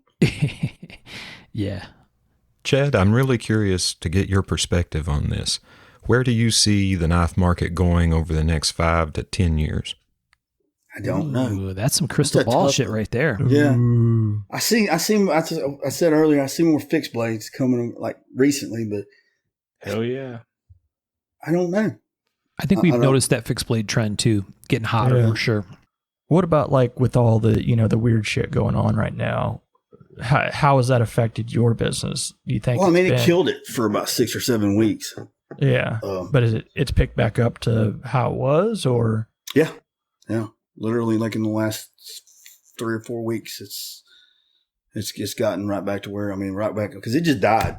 End of March, I shipped but it really wasn't the knife makers, like you guys or something like that. It was like all my commercial accounts, like all my factories and stuff. They're the ones that it was like somebody flicked a switch. It was gone. Well, that makes more sense. I was going to say it would seem weird for knife makers to fall off. I guess maybe because they weren't doing as many shows, but shit, people got to pay the bills, so those guys should consume kind of like they were before. Yeah. But like the next 10 years, I don't know. When I started, it was gent folders and hunting knives, and then as the wars progressed, it was more tactical and, then you had what I would call, or jokingly call, glam tactical, where you dress up a tactical knife, which, right. And then, kind of your business there, bro. That's a great word. I know. I'm not making fun of it. That's just what I always, that's what I called it, Yeah. And then, but I don't know where. I think everything just goes in a circle. So we're probably just going to end up right back where we were at some point. Because you see knives were so little, and then they get bigger and bigger and bigger, almost to the point where they're too big. Like a folder anyway. And then I've already noticed them. In the past few years, they're coming back down. Yep. Yeah. Getting smaller. The scale of them. So less flippers. Yeah. People actually asking them for thumb openers. Yep. Where 6 years ago, if it wasn't a flipper, it was shit. Right. Mm-hmm. Right. Yeah, like you said, smaller stuff, and it seems like you see more interest in liner locks and more like traditional, instead of like you called it, glam tactical. Like, okay, no kidding, let's make a liner lock that's small, right, and slim and dressed up, and people are all over that. Yeah. Like Jeremy Marsh makes that chisel, which is a super cool, it's a fantastic design, right? And it's like a gent's knife style thing. And it's bigger than a gent's knife, but it's got all that kind of look and vibe to it. And those are hugely popular. I think even more so now than they ever have been. Oh, yeah. Like a Buck, Buck Model 110? That's not a super huge knife, and it's not a small knife. But I see more knives getting to that size. If they're there for a while, some of these knives, I was afraid people were going to walk with a limp. They were that big. These guys would whip out these folders, and you're like, my God, how much does that thing weigh? Right. Half-inch thick blades and all that. Yeah. How often do you go to your chiropractor? But anyway, I don't know. I've seen it's been fun to watch it though, go from little bitty to big, and then it's kind of just watch it come back. Like rein itself in a little bit, I guess. Yeah, you can see it shift over time, no doubt. Yeah, and I like some of those big knives. I'm not dissing them. It's just it was funny to watch them start when I started. What happened to miniatures? Right, when I first got into this, miniatures were a big thing. And there were some pretty cool miniatures out there. And I haven't seen any miniatures in a long time. When I first started going to Blade, it was a guy from Japan, a younger guy. Well, he's about my age at the time. And he was making those mini multi-bladed like stag slip joints with the corkscrews and shit on them. I know what you're talking about. He'd only bring like 6 knives with him, and they'd be gone in 10. He'd sit down, they'd be gone in 10 minutes, But he just, I don't remember his name. He didn't speak 3 words of English. I forgot all about that. I know what you're talking about. So they were traditional multi-blades, but they were really, really small. They were about 3/4 of an inch long. Oh, wow. Yeah. That's pretty cool. There was a cool Blade magazine article on him, I think. I'm pretty sure. Way back when? Is he the guy who did the one with like 100 and some blades? I don't know. Like I said, I can't remember his name. We talk the best we could talk. You know what I mean? And there was a lot of nodding. But like stuff like that, where did that go? It just disappeared. You don't see it anymore. Yeah, I don't know. I think it seemed like it was. I think when miniatures were popular, it was because we had set patterns. They wanted a miniature of a Randall, or they wanted a miniature of a version of a knife. Give me a miniature Loveless. Now that there's so much more variety, it's like, what do you want a miniature of? That's good. So-and-so's knife. I don't know. We've kind of changed a bit on our designs and stuff. Well, there's so many designs. Yeah. Everybody's got their own style, and So yeah, I guess that makes sense. I want a miniature Kendrick. There you go. Me too. Because I ain't making it, he said. Yeah, the last one I made grew up on me. Right. He's jacking up your internet You connection. got to feed those bitches. No doubt, man. He's killing my internet with friggin' Skyrim. Sean had a little technical difficulty earlier, and it appears to have been some theft of bandwidth, as they might say. So, Chad, where do you go from here? I mean, so you have both, like you said, industrial customers as well as knife customers. So when you say industrial customers, stuff like, I think you mentioned some gun stuff, right? That you make steel Yeah, for those we have guys. done some. We have in the past. They kind of come and go. Yeah. Stuff like that. You know, they're the knife factories I've been dealing with. Most of them, you know, unless they're a newer factory, most of them I've been dealing with for like a decade now. The gun companies, I'll deal with them for a couple of years, won't hear from them for 2 or 3 years, and then they'll pop up and want another order. It's not real consistent business. Yeah. It's pretty specialty stuff in the gun world. Yeah. It's different.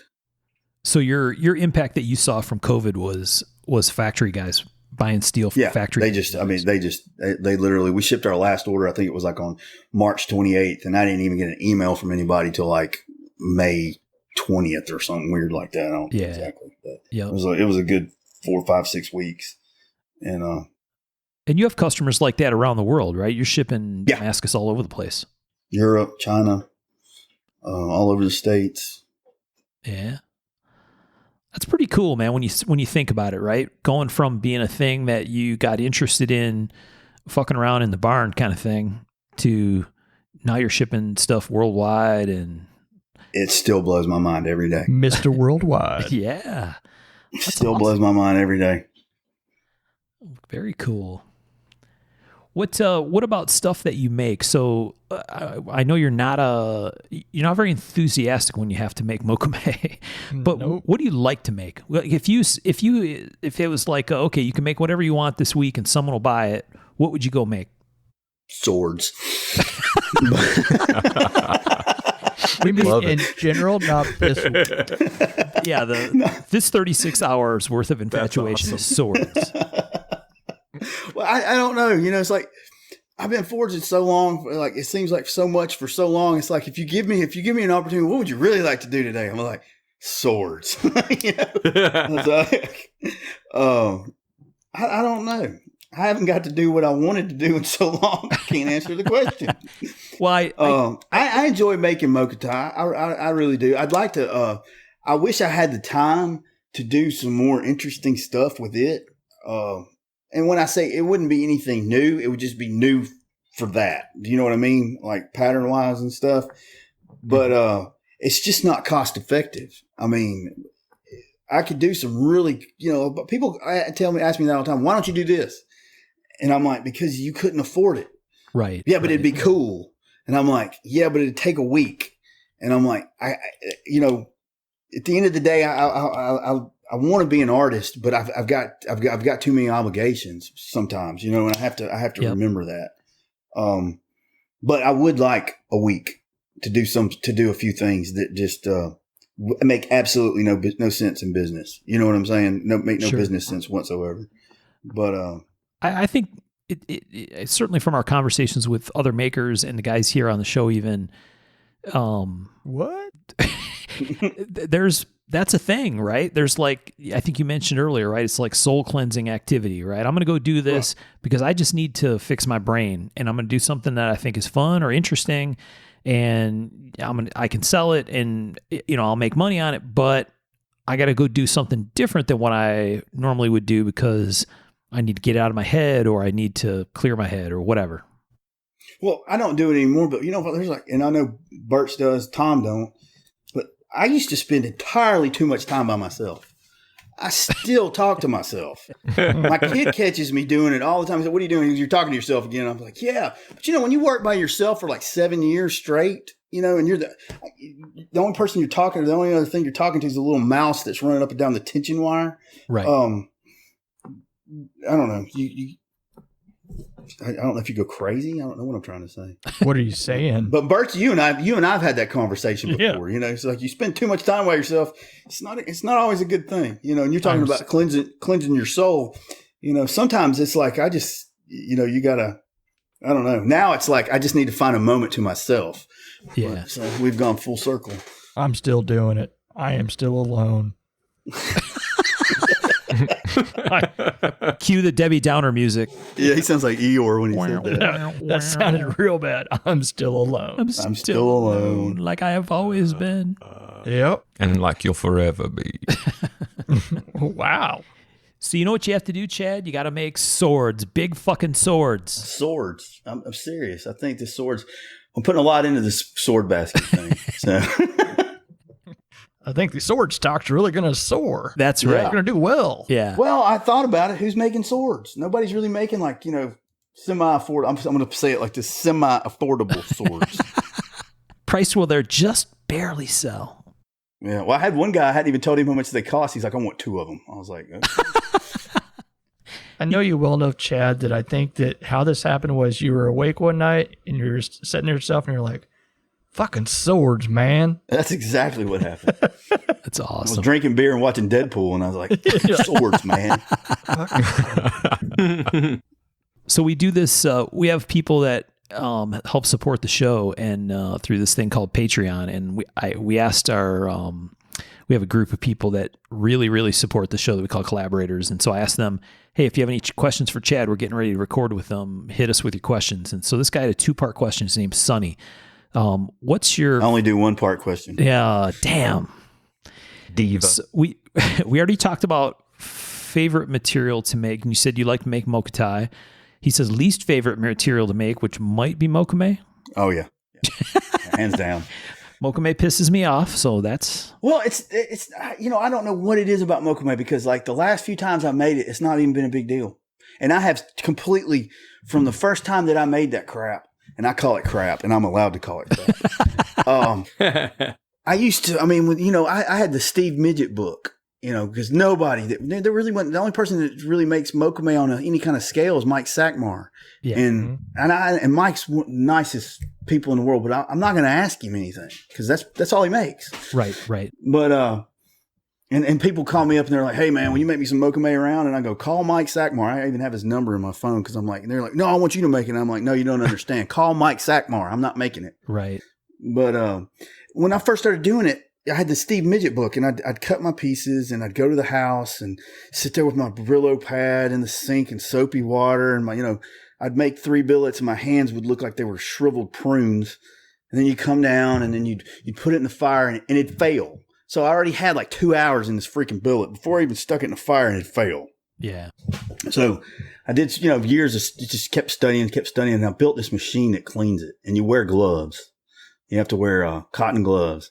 So I can make billets a lot faster. And anyway, I don't know why I hate it because I've really gotten I hate to say this because I'm probably going to fail the next 4 billets. But I've gotten a lot better at making it. Yeah. But it's just, I guess, just the years of it just kicking my ass. I mean, it literally just kicked my ass. Right. It's like, and that was the other thing. It was like, I do it in batches. I usually do like about 10 billets at a time. And like this, I'll do 10 billets and every one of them would be perfect. Hell yeah, man, I got this shit down. I know what the fuck I'm doing. Yeah. And then, like 3 months later, I go back for the next batch and it's like 9 out of 10 of them, I go in the scrap bin. I'm like, what the fuck is going on here? Right. And I've got all this shit written down because I can't remember shit anymore. So and I'm going back through my notes and nothing, not a damn thing's changed. Yeah. It just didn't work that day.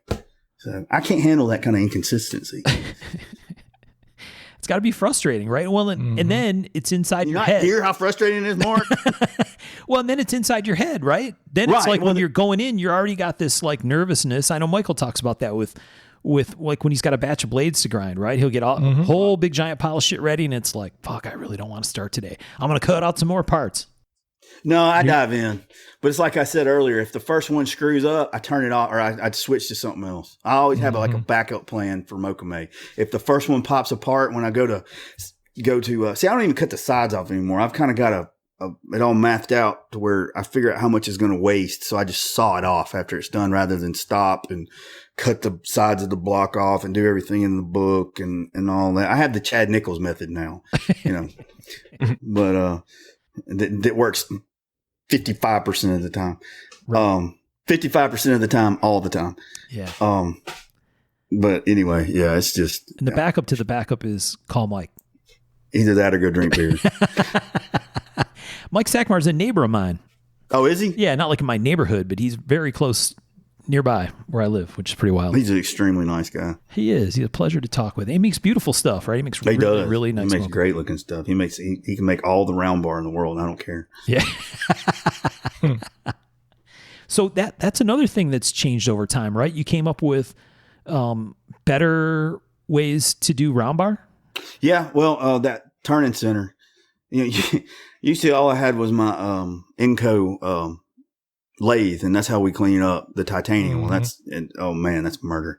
But it used to take like days. Like if I had an order for say 10 round bars, I mean that was a week's worth of work on that manual lathe. Yeah. And now it's like an hour. Nice. So the lathe helps a lot with stuff like that. So last piece of Sonny's question was about new and unique materials. So you mentioned the niobium stuff that you're working on, which I guess isn't really a secret, right? But no. So explain to folks what that is and what maybe they should watch for. Well, niobium is usually a couple $100 a pound. I mean, which makes it not feasible to put in this stuff. But we ran across a good chunk of it at a very, very decent price that you can play with. That I can afford to play with. And so I just mix it with the 2 different grades of tie. I'm putting 6AL, 4V, and commercially pure, and then I'm putting niobium in there. Nice. And the niobium is so dense, though, comparatively. It turns black like Zerk. It's not the same color. I'm thinking what I'm going to do, because the density of the Zerk and the niobium are closer. I'm thinking about doing a Zerk and a niobium billet. Ooh, that'd be kind of cool. I think it is going to be. It's going to be very, very expensive, but I think it'll work better. It's like you set that niobium billet, like you set a titanium billet, and it's titanium turns into Play-Doh. It and it will liquefy, and it's very dangerous. But once you get all your temps right and all that, that's why I like working with it, because it's just gooey. Yeah. But you throw that niobium in there, and it is like, I don't even know how to explain it. It just don't move. That niobium does not want to forge. It doesn't want to move. It doesn't want to roll. It tears apart like a lot like Mokame. Yeah. If you don't have everything just perfect. And I have wasted, I don't know how many thousands of dollars worth in the last month trying to get that crap to work. And I've gotten a few pieces, a few successful pieces. But if I showed you how much I threw away to get those little pieces, you'd look at me and go, "Why are you even bothering doing this?" Right, so, right. I literally threw away like about 70% of it just to get those pieces. I think Tom Ben got one of them. Yeah, I think he's been getting a lot of stuff from you lately. I got one of the Kenobi pieces too. Ooh, you did. That's right. Mm, well, that's cool, bro. I posted it on Instagram. Oh. I have a little piece over I have another little piece over there. So when you call back tomorrow to buy your Stellite, I got Sweet. I feel like liquefied titanium is dangerous is one hell of an understatement. Yes. Yeah. Well, I mean, it sounds honestly, terrifying. It is terrifying, but I mean, I don't know. I'm not trying to sound like Billy Badass or anything, but it's not near as bad as molten copper. Now, funny story. Chris, when we were making that copper Zerk and the bronze Zerk Mokame, that was Chris. And he started with tie. You don't put tie. I tried to tell him. He never listens to me. You don't put titanium with copper. It causes a reaction when they heat up and the molecules get hot and all that kind of crap. Anyway, Chris, and I thought, I didn't know really what he was doing. I was standing up there looking at my phone. It was like 5 o'clock one afternoon. I was literally drinking a beer, looking at my phone, standing by the press. And Chris gets this billet out, and And Chris just gets ideas in his head, and he's like, well, I'm going to go do this. And I'm like, okay. So I just get out of his way because y'all know Chris. Once he gets something on his mind, you just get the hell out of his way. So we're sitting there, and he sticks this billet in the press. And I'm just looking at my phone, taking a sip of beer, kind of relaxing. You know, the end of the day, it's hot and shit outside and all that. It goes, shit goes everywhere. Wow. And I'm talking Chris catches on fire. And his shirt's on fire. Well, I look like this I dropped my phone, dropped the beer, and I look like this little pansy trying to slap him. You know, look like my hands are like I don't even know. I'm just sitting there going, ah! Right. And you know, what the fuck are you doing? He goes, I was copper and tie. I was like, you can't do that. So that was pretty much the equivalent of like a ketchup packet of that copper squirting out at him, wasn't it? Yeah, and it didn't burn him. I mean, how he didn't get burned, Oh, I don't wow. know. It just caught his shirt completely on fire. I'm sitting there like, Chris Dunn. I know. Under the shirt's the Superman symbol. Exactly.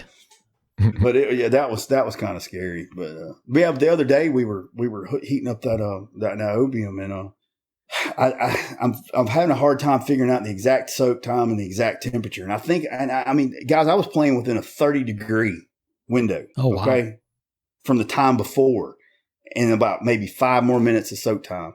And that titanium liquefied, and when I put it in the press, the can exploded and it went everywhere. And yeah, you just jump back and hope you don't get any on you. Yeah, no shit. Yeah. So when we're playing with stuff like that, though, there's 4 of us in there, and everybody goes, I'm like, you know, stay away from this press right now. You know, get over there till we figure out what we're dealing with here. It seems like once you get niobium in there with tie, it seems like instead of using heat, you could electrochem anodize it, because niobium will take some really pretty colors too. Yeah, you can. Mm-hmm. You can. You for sure can. And it turns different colors than tie does at the same voltages. So, you know, correct. Yeah. Contrast. Ben made one of his worry stones he posted the other day. It was beautiful. He had like blue, pink, green, and yellow. Yeah. It was crazy. Like baby blue, like electric blue. Oh, yeah. He's pretty good at that. Yeah, it was really good. That niobium stuff, that's one of the nice parts about it, right? Is it takes color. It takes like vivid color, at least a little bit that I've played with it. It's like, wow, that shit gets crazy looking. And you can notice it more when you mix it with others that don't. You know what I'm saying? Yep. So yeah. Well, very cool, man. What about shows and stuff, right? Shows are a big part of the scene and what we do. And so, you know, you do a lot of the same shows that the rest of us all go to the same shows as well. But your thing at the show is a little different, right? Because you're not as much selling to collectors, obviously, although I know that's become more of a thing in the last bunch of years, but to makers. So like you guys get more busy toward the end of a show. Either right at the very beginning, like there's 2 types of guys: the guy that has his shopping list when he gets there, right, and the guy who's waiting to sell all his knives. Well, they both have their shopping list, but you know the guy that's, you know what I mean.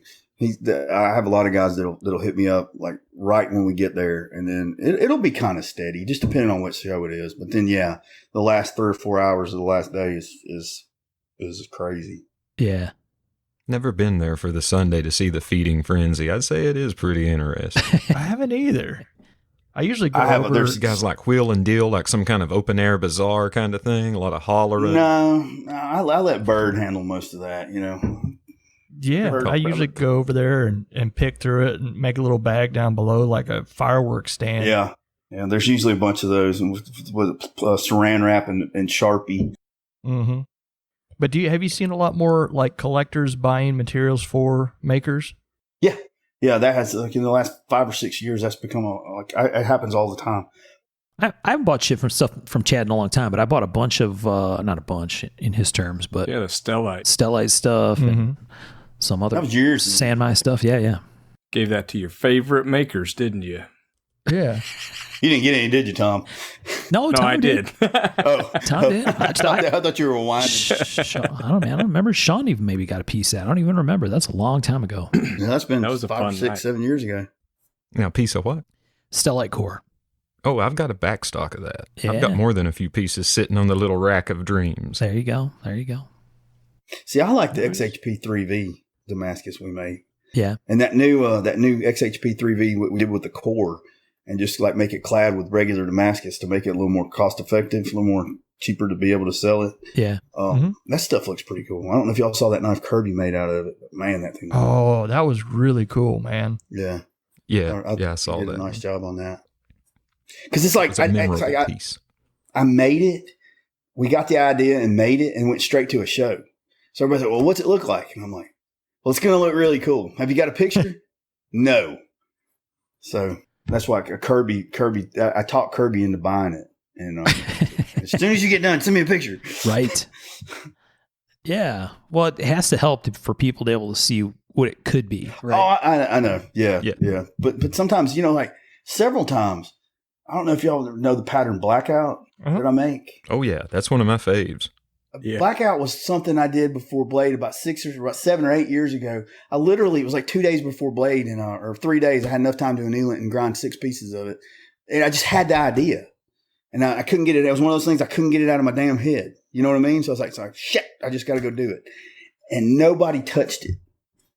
I don't think I sold a single piece of it that year. And it ended up being like a couple years later, it ended up being our best-selling pattern one year. But I always thought it was funny that nobody bought it the first time I showed it to them. It takes a couple makers really to make something sometimes for someone's like, oh, Yeah. that's cool. Like someone has to make it cool before it becomes cool, Right. quotes or air quotes there. Yeah, it's a trend thing. That makes sense. Oh, yeah. Well, sometimes it just takes the right guy with the right technique to really bring out the full potential of that steel. Yeah. Right. Well, that's why you want someone like Kirby to do something like that because, yeah, he's going to make it look cool and, Kirby's a badass, right? So if he's going to make something, it's going to be cool. And if True. it can look cool, it will. Yep. Hey, He's a badass, eh? hey. Love me some Kirby. Mm-hmm. All right. So I think that's all the kind of normal questions that we go through, Chad. So now we have fun questions. I had one Okay. left. Nope, too late. All right. Okay. No, I was just curious, Chad. You do a lot of different patterns. What's your favorite pattern? Right now, because it changes, it's probably This that very that, moment. that Sword. 3V. Sword.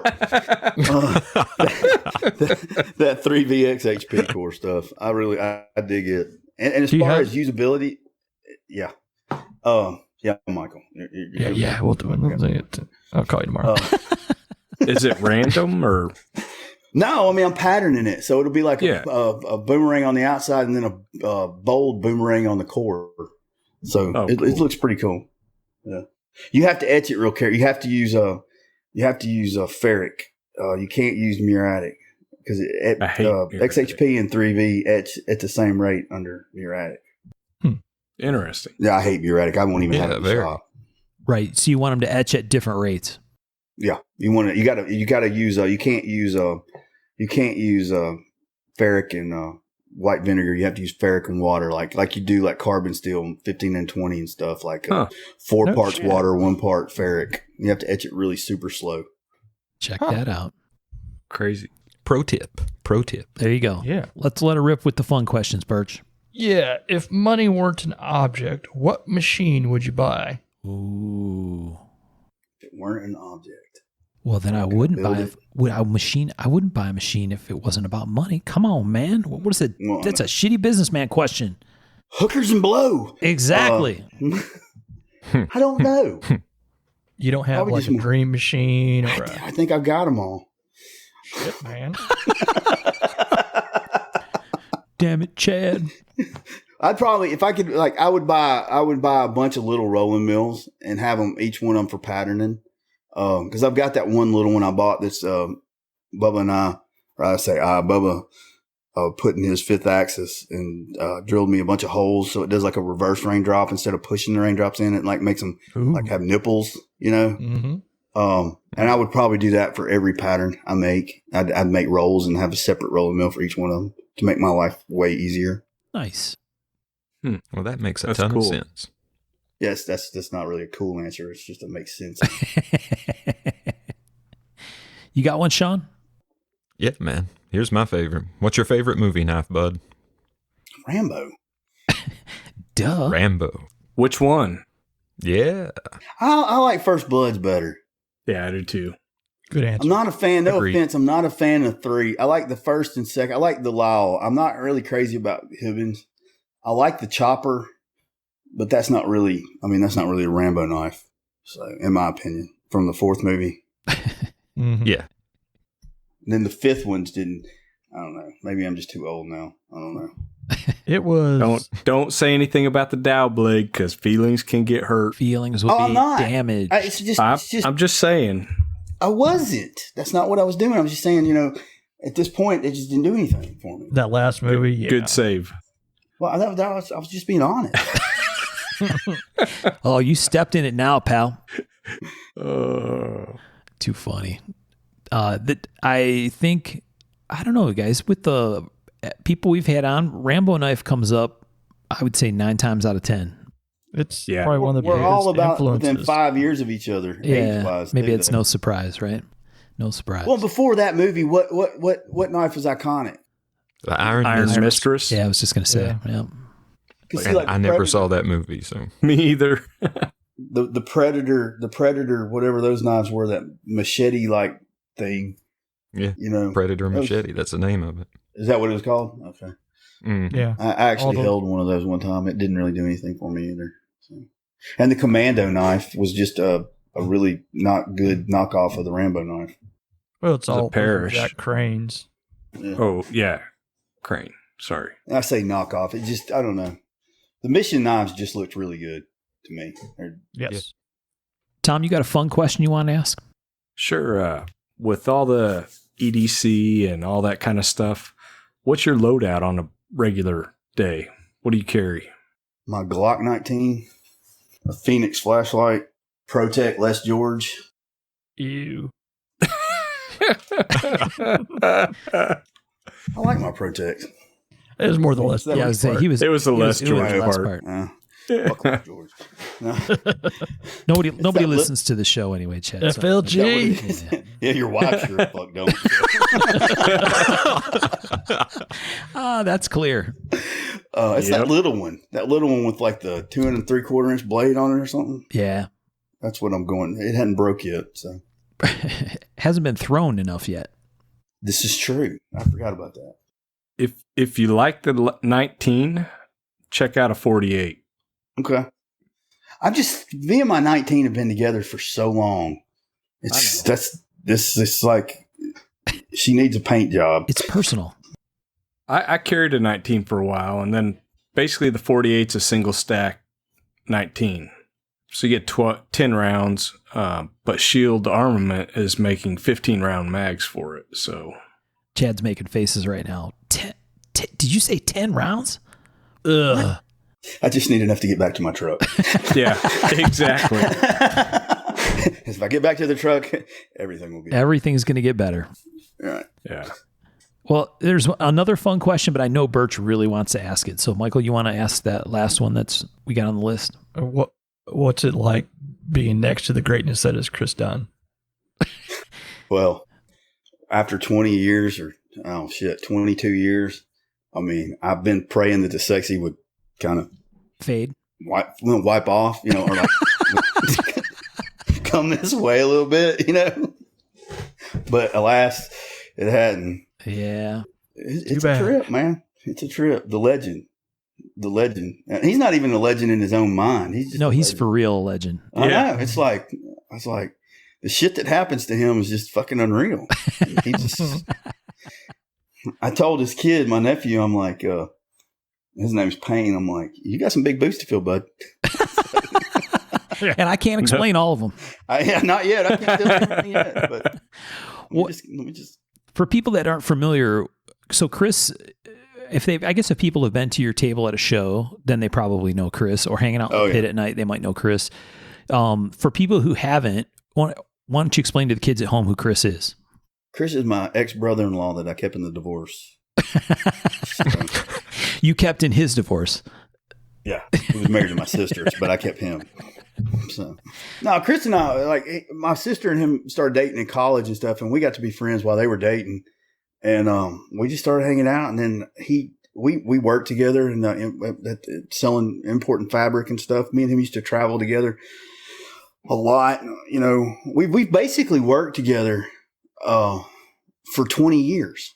Yeah. And when I left, I just, you know, I got to the point where this was kind of making a little money, you know, and I was just, like I keep said earlier, I was sick of my job, and I left. I guess that was around 2005, into 2005, and he got the same thing. He got burnt out on that. He hated it, and he started working with me in 2010 here, and Chris and I just work good together, and he really doesn't. He doesn't work for me anymore. He started his own Top Gun Jets water jet business, and he's doing good with that. But he's still here every day. Right. So right.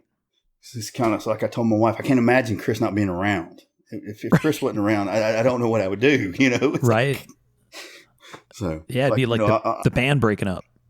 Right. You know, the guys that work for me and stuff will frustrate the shit out of me. And I just go over to the other shop over there where Chris is at. And he just goes, what? I'm going to fucking kill him. I'm going to fucking kill him. Very cool. You know, he saved their lives more times than they know. But yeah, just the shit Chris can get into and the shit Chris can get himself out of. I mean, that's the key. The get himself out of crazy ass situations. It's unbelievable. And I'm not telling you that, you know, if you want to know him, you're going to have to ask Chris. So there you go. If you go to a show, he's married now.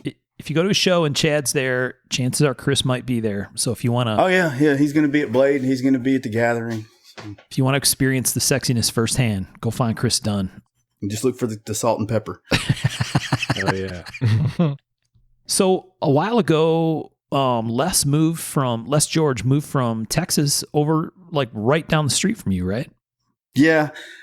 Les and I have been friends for a dozen years or so. And he'd come here several times, like to the summits, and then just other times when we were starting Defiant and hanging out. And he calls me up and he goes, we're ready to move out of here. And we really like it around y'all. If you hear of anything, you know, close or around in your area, let me know. Well, I think it was like 3 days later, a for sale sign went up about a half a mile down the road. Yeah. And it was a nice new house. I think it was like a 3-year-old house. I had a little shop. Basically, it was everything. It was like 15 acres. It was everything he was looking for. And I called him up and I said, I don't know if you want to be my next door neighbor or half a mile down the road. And I said, but this place just came up. And this was like right before Blade. So he said, well, he said, send me some pictures. So I sent him some pictures of it and all that. And he said, well, we'll swing by there on the way to Blade. So they swing, and I had to leave early. We pull that big ass monstrosity of a trailer, so I leave a day early so I can get a parking spot. Then I don't have to leave. Right. But anyway, they came through after we had gone, and we got to Blade. And he goes, I think it was Sunday. He said, dude, we're coming back. We're gonna make an offer on that house. And I'm like, really? Wow. Yeah. So, and then after that, you know, it's just, I thought it was 4 years ago this August they moved. Very cool. Yeah. So we get in trouble. Well, not really. We stay. Mm-hmm. But that has to be kind of cool, right? And Brian's somewhere in that same area, isn't he? Or somewhere? Well, Brian's 4 hours away. Ah, okay. Brian's 4 hours south. Yeah, it really is kind of cool because, you know, like he's way better with the CNC stuff than I am. So if I hit a bump or something, it's not, I don't have to get on the phone. I just run down there or he'll run over here or vice versa. Or he'll call me and say he needs help. It's kind of nice to have somebody that feels your pain. And you can have a conversation with that. Yeah. They actually know what the fuck you're talking about. Exactly. You know, because it's like, you know, I have a hard time like when I meet like my wife's friends and their husbands and stuff like that. Well, what do you do? And I'm like, I just go, I own a machine shop because right. It just gets too fucking complicated. It's like, oh, you make knives. What kind of knives you make? You know, right. You make Forge and Fire. Yeah. Check this one I got from Pakistan. Yeah. Yeah. Or my uncle's brother used to make knives or something like that. Yep. Yeah. And that's fine. And I don't mean to sound like that. It's just, I'm not trying to sound, it's just, I used to try to explain to people what I did, you know, Damascus. And honestly, that Forged in Fire has helped me not have to explain so much. You do that like Forged in Fire? And I'm like, yeah, sort of. Right. Sure. Yep. You go get the leaf springs and no. Exactly. Mm-hmm. Well, I mean, you know, here again, I'm not trying to sound snobby, but it's just, you know, it's hard to explain. It's somebody that's not in our little industry, it's hard to explain to them without just, without holding school or class.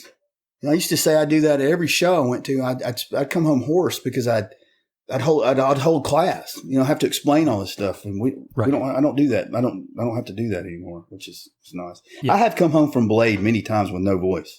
Yeah, that's a thing. That's a real thing for lots of reasons. I'm still lonely over here. I we talked about that earlier. Right, your voice doesn't get that much of a workout on a normal day. Nope. No, it doesn't. Well, I remember those days. I wouldn't talk all day long because then Sonia would come home and all I'd want to do is talk. And she's like, I've had a really long day. And I'm like, fuck, I ain't talked to nobody all damn day. Right. Put a cork in it, pal. Yeah. I can't even get a word in edgewise with Harper. Oh, yeah. She's chatty. I bet. It's only going to get worse. Buckle up, pal. Yeah. I think a lot of us come home from Blade Show with some part of your voice lost because you talked a lot and because there inevitably ends up being that funky shit that you get while you're there, right? Where you got like the sniffles or some kind of weird. Blade's not as bad as Vegas. Yeah. Hands down. It's 9 times out of 10, I'm going to come home sick. Yeah. Yep. That's a real thing right there. For sure. And you try to drown in alcohol, like, well, if sickness is coming in, I need to disinfect my insides while I'm here. Right. Play Liver Olympics. Funny how I never get sick. It's weird. I'm curious. Huh. That's not true. Tom's over there. I don't drink because I don't get sick. Whatever. Well, funny story. When we were in New York one time, we went to barbecue and it was right after the hurricane. Was it Sandy or whatever? That meat was bad. Everybody drank. They didn't get food poisoning. I didn't. I got so sick. It was horrible for 2 days. I told you. I thought I was going to die in the hotel room. Ouch. Yeah. There's nothing worse than being sick and not being at home. Yeah, sick while you're traveling is awful. Sick while you're not home sucks. Dude, I got sick. Being sick sucks, but I got sick in China one time when I was there on business. It was so bad. I'm like, there's 0 fucking % chance I'm trying to go to the doctor here. I went to the doctor. I'm riding this out. I got the flu when SARS was going on. Oof. When I was over there. Not good. No, I thought I was like, oh shit, I got SARS. And they're like, no, you have the flu. No, dude, I locked my fucking hotel room door and curled up in a ball in the bed until I could get up and actually go somewhere. It was bad. Did you at least have like a sit down toilet versus a squatty potty? Oh yeah. Okay. Come on. Yeah, the hotels had regular toilets, but you got out of town. You shit in pan. You shit in hole. Yes. Or did you ever stop at a public quote? And if you could see my hands and my fingers going down. Yeah. Public restroom on the side of the road in the middle of August? Never. Okay. It's a trough. Yes. It's a slot. It's like a slot in the middle of the floor with dividers. That's it. And some guy goes in every 30 minutes with a hose and runs it out. In August. For anyone who hasn't had the experience, just put that directly on the list of things not to do. Not to do. Yes. All right. Good stuff. Well, guys. Yeah, I think we're getting ready to wrap it up. Well, guys, on a more serious note, I want to bring this up. We all know Robert Carter, and as many of you know, Robert's a maker, and he was recently injured in an ATV accident. We're wishing him the best. We're hoping for a speedy recovery. I know he's doing better than what he was. Oh, good. And if you guys would mind going into our Facebook group and checking out the GoFundMe we have posted for him, we would really appreciate it. This is an example of the knife community taking care of the knife community, and he could really use the help right now. He's a really, really good guy. Oh, yeah. I've set up at Rob at Kentucky for several years straight, and it's always a pleasure having him as a table neighbor.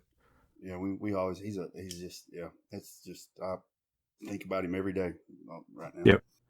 So, Sean, you heard he's doing better. I know it wasn't looking very good for a little while. Well, I mean, better being a comparative term. Yeah, okay. The last update I saw his wife had put up in there, I think they're going to try to close up his abdomen tomorrow morning. Yeah, that's what I heard. Oh, good. Wow, okay. And they're still keeping him sedated. Yeah. Yeah. I guess his liver was the worst the surgeon had ever seen. They said he turned it into a hamburger. Yes. The term hamburger was used liberally, yes. Yeah. Ouch. Yeah. All right. Well, We wish all the best for Robert. Like Sean said, check out the Facebook group. We have a lot of good conversation in there. And, our Instagram, we're probably not nearly as active as we are in the Facebook group. So if you want discussion about the show or the kinds of things that we've been talking about or the details on the GoFundMe that Sean mentioned for Robert Carter, you definitely want to be in the Facebook group to check that stuff out. And as always, a high five to all of our supporters on Patreon. We really appreciate you guys doing our best to continue to try to bring you some shows and interesting discussions. Hopefully you found this one interesting too. Chad, we really appreciate you, man. Thanks for taking the time to I enjoyed it. Chat with us and shoot the shit a little bit. Thanks, Chad. Thank y'all. Much appreciated, bub. Miss you, Chad. I'll call you tomorrow. All right. We'll talk tomorrow. Thanks, everyone. Yeah. Thanks, everybody, for listening. We'll get with you next time.